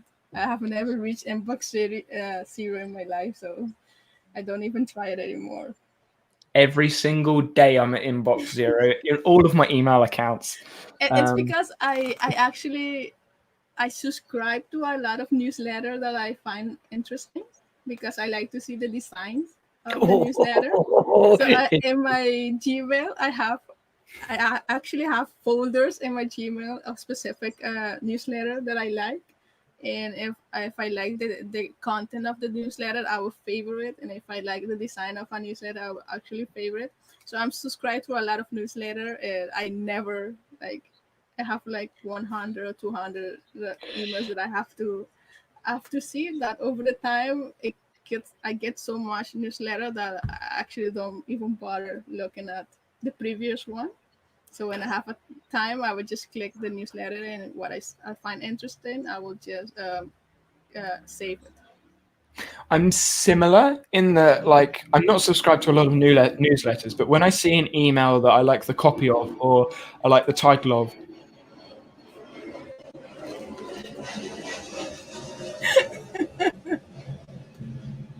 but as I was saying,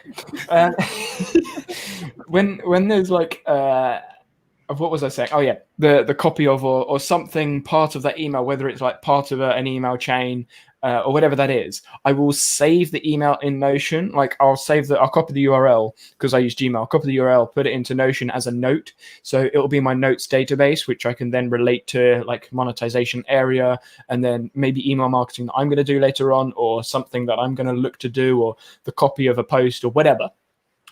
So I save the email as a note in my Notion's database, and then I can archive the email, which is, where is he? Inbox zero. And then Jonathan's sitting there giggling because he doesn't have to look at his emails because he's got assistants to do all the work for him. Isn't that right, Jonathan? That's really nice. I wish I had one of those. Tia's talking about gamification. She said, my gamification is just seeing the block empty, which never gets done because I keep adding to it. I can relate to that. I mean, for those of you that follow me on Instagram, I'm on stories most days, and I can't remember when it was. It was either like yesterday or the day before. I started off. I was looking at my to-do list. So I was sort of talking to the thing, talking to Instagram, and I was like, "Oh yeah, I reckon I can get through all of this today." And then like a 20-minute update, it's like, "Oh yeah, my list has got bigger." And then like another hour later, I'm like, "Well, I've done all those tasks that I set out to do today, but my list is still bigger than it was to start with." Because like I'd do a task and be like, "Oh, I could do this and that." So like I do one task and add two. So I'm like, yeah. I actually almost never add tasks in the same day because I'm very conscious of the task that I have for that day, and I'm very conscious of the time of how much each task costs. That I know that I have that specific time to do those tasks, and if I add any more, I know that I won't be able to finish all my tasks. Like my goal is for me always to finish all the tasks, and I set a specific expectations. Like for me, every day I complete all my tasks because they are so little, and I know that if I add like 10 to 15 tasks, I will never finish them. Like for you, do you finish all your tasks each day? Yep. Like so when I'm doing something, when I'm actively doing a task and I think of something, oh, I could do that. I don't make it a task straight away. I put it in my scratch pad, so the area below my notes database. So I don't forget it. Then once I've finished whatever the task I'm doing, I can then look back at it and go, was that actually a good idea, or was that just me being exploratory? Is the word I'm going to use. So a lot of the time I'll make notes and be like, oh, that's a cool idea. And I might have already done it, or I've already got a note to do it, but it's like I've captured it just in case I do want to do it. And then if I do decide to do it, I just drag it across and change it from a text scratch pad thing into an actual task into the database. Most of the time, though, those sorts of tasks will sit down the bottom because they're not related to a project. And if they're not related to a project, then they're right at the bottom because I sort my to-do list by project due date. So they'll be down the bottom. So I'll do all the tasks I need to do. And then if I do have time to do them, I'll get them done. And then when the next day comes up, they're automatically bumped all the way down to the bottom because, again, they don't have a project attached to them. But most of the time I get all the things done. Like today I won't because I woke up late this morning and I've been at football all day. So I haven't really done much, but I will get most of the things done. I will probably, like tomorrow morning, I'll probably have like 5 tasks left over, but they're like the Rome research video thing that I'm kind of like just waiting to do it next week when I do all the other video tasks because I can then batch them together. But yeah, that one's going to be a fun one. I'm going to basically summarize like 25 something hours of me looking at Rome research. So it might just be like a 10-minute video of a time lapse. It's just going to be a time lapse of me talking for like 30 hours. Just there you go. There's 30 hours of me learning Rome time lapsed. And it will look like this. Yeah. So what was your final impression of the program? Because I didn't saw the live stream that you did. Well, spoiler. Settle in, Romans. Come on, please. Settle in. This is about to get spicy. So Gail says in chat. No. Your guest asked you a question. Answer it. I will get back to that question when I've gone through the chat and I've spoken to everyone that's listening. So Homesick said, been an Evernote user since 2008. So I guess holding the record. Fair enough. Gail, 3 cheers for Jonathan's virtual assistant. You've got 2 now, haven't you? And I've gone back to 1. Oh. 2 was just too easy for you and you felt like you needed to do some work? Yeah. No comment. Spoiler alert. It's not. Oh. Spoiler alert, Danny is not moving to... Tia, you were in the stream anyway. You saw most of the almost swearing. I was upset that you didn't actually swear. I You need came that. so I need close. that like 2p close. AdSense. I need that like 2p from AdSense for people watching. Danny Hatcher completes all his tasks and gets to inbox 0 every day.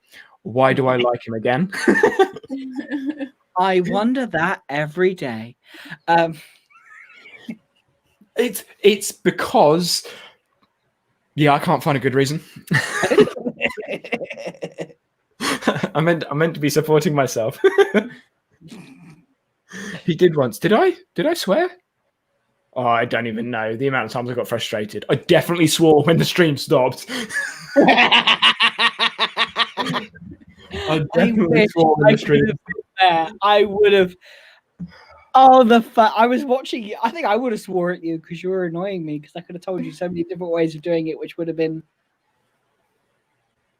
bad. It would still be awful because you need to have a text expander to even do anything. I mean, that was one of the things. So templates, you can do it, but essentially you need a template page somewhere and then like shift click to get to the template page and then copy and then paste it in. But then you have to use a date picker for all the dates. And I'm like, yes, we know. You spent a good 20 minutes getting angry about the date picker. Yeah. You really didn't like the date. Like every few seconds, oh, date picker. Oh, I just want a calendar. Give me a calendar. And that is the biggest thing. Like my Notion space relies on calendars, and there wasn't a calendar. I was like, how can there not be a calendar in task management? And then the tables when you made tables. Sorry. Oh, yeah. I think it's because you're very used to Notion and you want to do everything in Notion that you want to do in Roam. So I was like that when I switched to Notion from Asana. Like I wanted to do everything that Asana did in Notion, but then I keep learning new things on how to do the things in Notion that I was letting go of how I used to work in Asana and learn a new way to learn in Notion over a specific time. It's definitely a different workflow, but go on, John. You were going to say something? So I actually did test the issue I have with Roam is the fact to use Roam effectively, I think we spoke about this on the podcast, you have to use it daily. You have no choice but to log in every single day. You have no choice to log in every single day. You cannot miss a day because the moment you start missing days, it loses its power because of the backlinking and all of the stuff that they do really well. You can lose the power of Roam because you're not using it all the time. Whereas with Notion, like if you screw up one day, like Danny was saying earlier, your task is just to go on to the next day and you're fine. Whereas you can't easily make Roam useful when you're not. Queries can off. Like the query. I'm sorry, I think an aeroplane went over there. Do you want to repeat that? No, I deliberately missed out some words. I figured out queries after the stream, but still, like, I feel like if you don't use queries in Roam, you can't mimic the majority of Notion. You have to use queries. And even looking at all the other space, like Nat's space and all the other Roam research users, they all use like an abundance of queries and text expanders to get everything the way they want. And it still doesn't match up with what Notion can do out of the box. Like you take relations out of a Notion database, you take formulas out of a Notion database and just have filter, sort, date property with calendar, you beat Roam's project and task management. You add relations in and then it's like it's simpler, it's clearer. Yeah, you can do it, you can definitely do it, and it's definitely a personal workflow thing.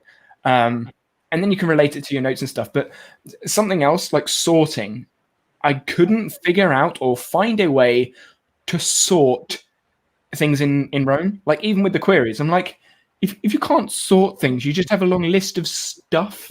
I'm like, why would I want that's all Rome is. It's a long list of stuff. However, one really good thing about Rome, absolutely top feature, you can make smiley faces out of the notes.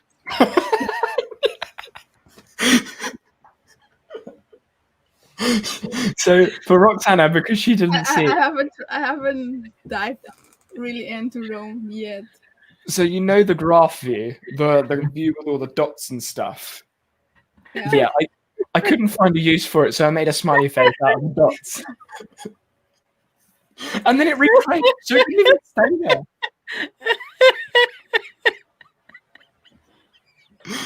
there. Yep. And that's what happens in Notion when I get frustrated. I'm like, how can I make a smiley face? Where can I put an emoji in here? But yeah, so needless to say, I don't think I'll be switching to Rome. I have to try it. There are definitely some things that are nice in there, but the thing that I kept coming back to was, would I pay for this? Because it's so much more expensive than Notion. It's like the mind map smile face. Yes. It's like Rome is, well, Notion's free. Rome isn't to start with. And like Rome's power feature is bidirectional linking. But even looking at Nat Eliasson's like overview of how he works with articles, he wasn't even using the bidirectional links. He was using the tags that he had with the pages, which you can do in Notion as well. It wasn't until he went like really, really granular and niche in the articles, like he was going into an article and then going into a page. He was looking at the unlinked references. That was like I have absolutely no idea what I'm going to write about. I need some thoughts and cue points. But for me, I know what, like if I'm going to write a blog, I know what I'm going to write about, or I know what I'm going to talk about.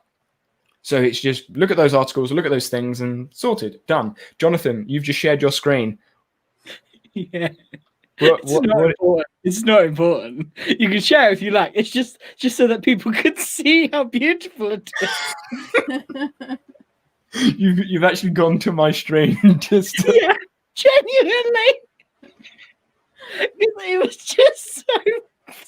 I literally spent 10 minutes crying because that's the first thing you plan to do. And also, please appreciate the freeze frame of his face going, "I don't want to live anymore." Oh dear. Yeah. And that was just before you started exploding. It's literally almost swearing. I might have to go and watch that video just for entertainment purposes. Oh, it's entertaining, all right. Anyway. So for anyone that does want to watch any of those streams, I'm actually going to do them members only streams, because from a YouTube standpoint, live streams really bad. Like I think I've lost like 40 subscribers from live streaming and gained 2. Yeah. So yeah. And basically my subscriber rate goes like, well, it's sort of like up and down, and it sort of like hovers around here. I live stream and it goes thump and then goes back up on Monday. So YouTube just doesn't like live streaming, but it's fun. So I do it. But having 2 live streams a week public would just kill my channel. So I'm going to do the members only. So there's a join button at the bottom of the thing on YouTube where you can join, and I'll be live streaming it to the Facebook group where you can ask me any question, talk to me about literally anything. It's not just Notion, it's just anything productivity, digital management in general. And then like members only posts and things of me laughing at smiley faces in Rome and things like that.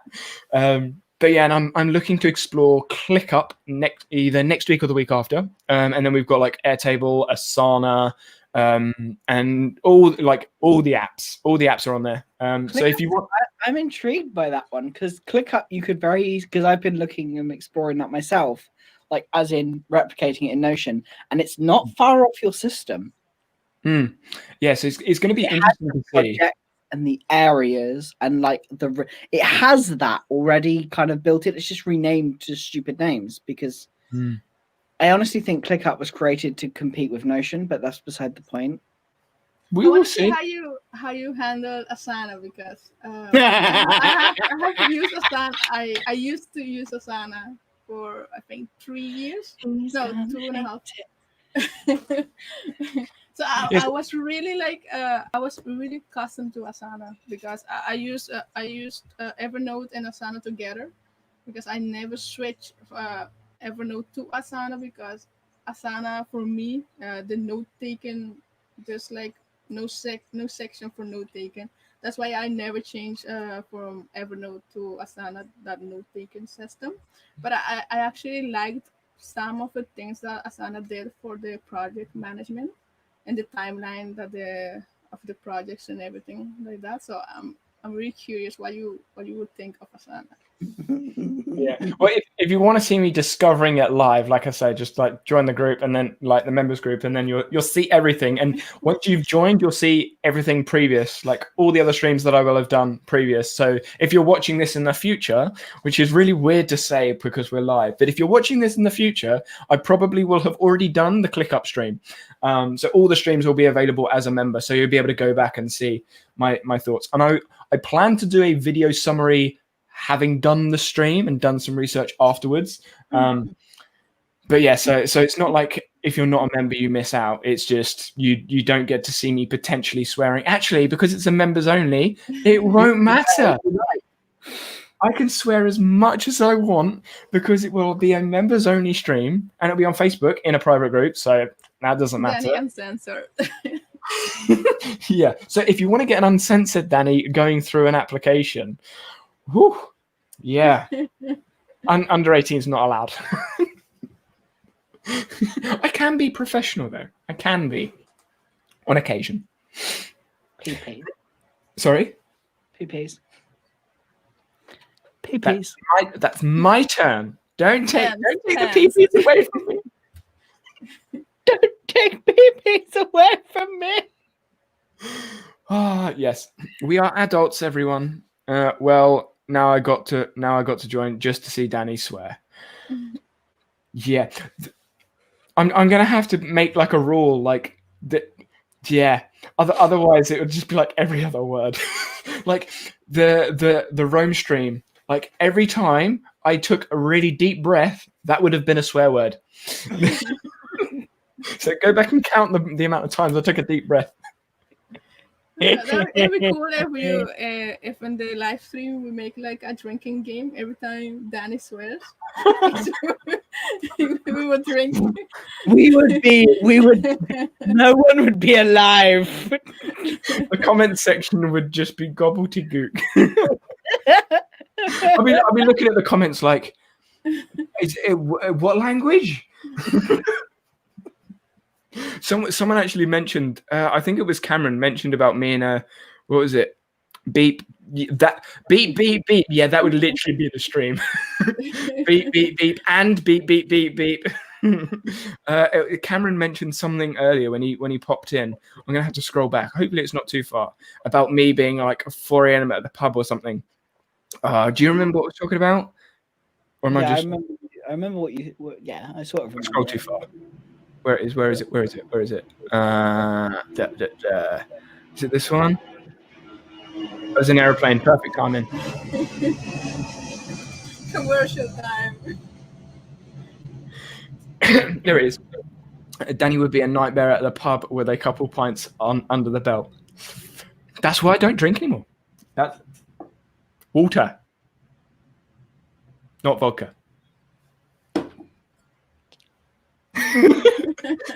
I got accused of that at football yesterday. I was like, this is a 2-liter bottle. You think I'm going to drink 2 liters worth of vodka before a game? Are you stupid? 3 liters, obviously. That's what I was saying. No, I don't drink anymore.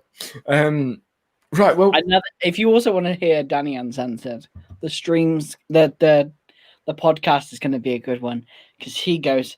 I think it's episode 2 goes on one heck of a rant, which I was actually having to ask him whether he wanted removed, and he was just like, Let's just do it. Well, the thing is, right? I mean, this is a personal branding thing, so it might be. This might actually be like Roxana's like thing because I saw like the branding thing in your learning area. But the way I see it is, if people don't like me, they just won't watch me. Yeah. I mean, look at Gary Vee. He swears all the time, but he's got a massive following. So it's like, if you don't like me, don't watch me. Deal with it. And to be fair, I don't swear. I was imitating you. That's what you do all the time. I do not. Yes, you do. The amount of times you do the head swivel thing. Yeah, I don't know what to call it. Anyway, Is it like a dance move? So what's the first theme of the first podcast? The first episode. What was that about the first episode? What are you guys gonna talk about? Dummy pages. you actually made that? Well, the intro is technically the first episode, but no, it's not. That is episode 0. We have already had this discussion. I'm not having it again. But it's an episode and it's a thing, and if it's a thing, it's a one.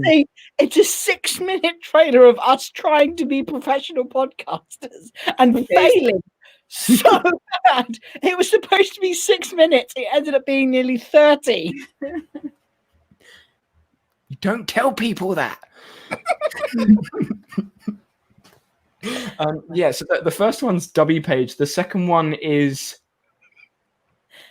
look at Notion. Look at Notion, John. Well, like, wait, is that a plane? The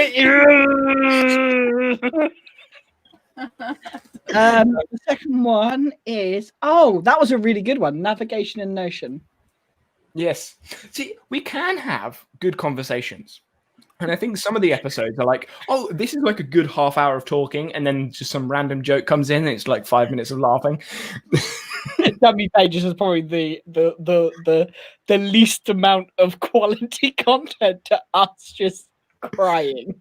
No, it is quality content. It's quality entertainment content. You see, entertainment, educational. We're a mix of both. Entertainment. Sorry.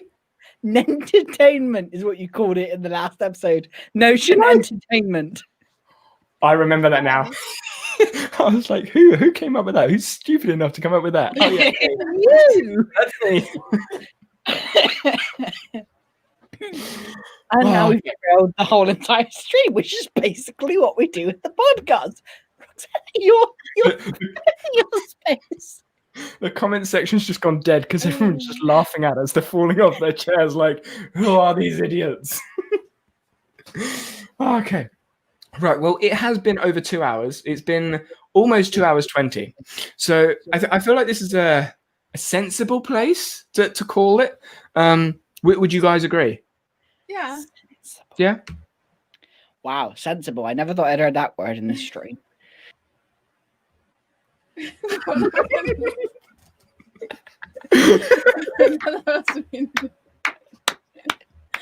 have the power. It's fine. I just won't show up. Okay.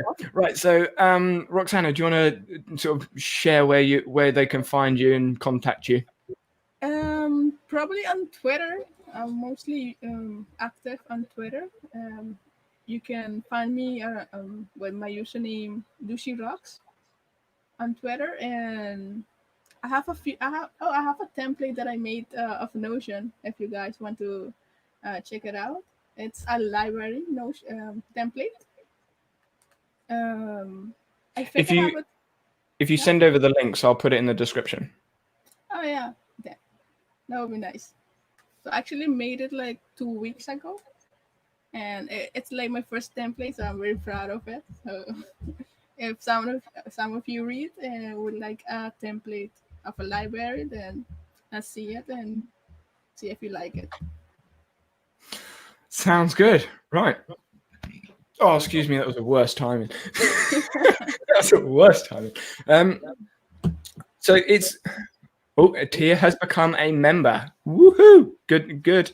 You can also give me some advice on like the logos for the members, because they're like the default member thingies, the circle with the. I was thinking of doing like a Notion, and then I was like, well, if I go away from Notion, it's like, yeah, you sort of get stuck. So it's like, do I go with the magnifying glass? Because that's me. I don't know. We'll have to talk about it.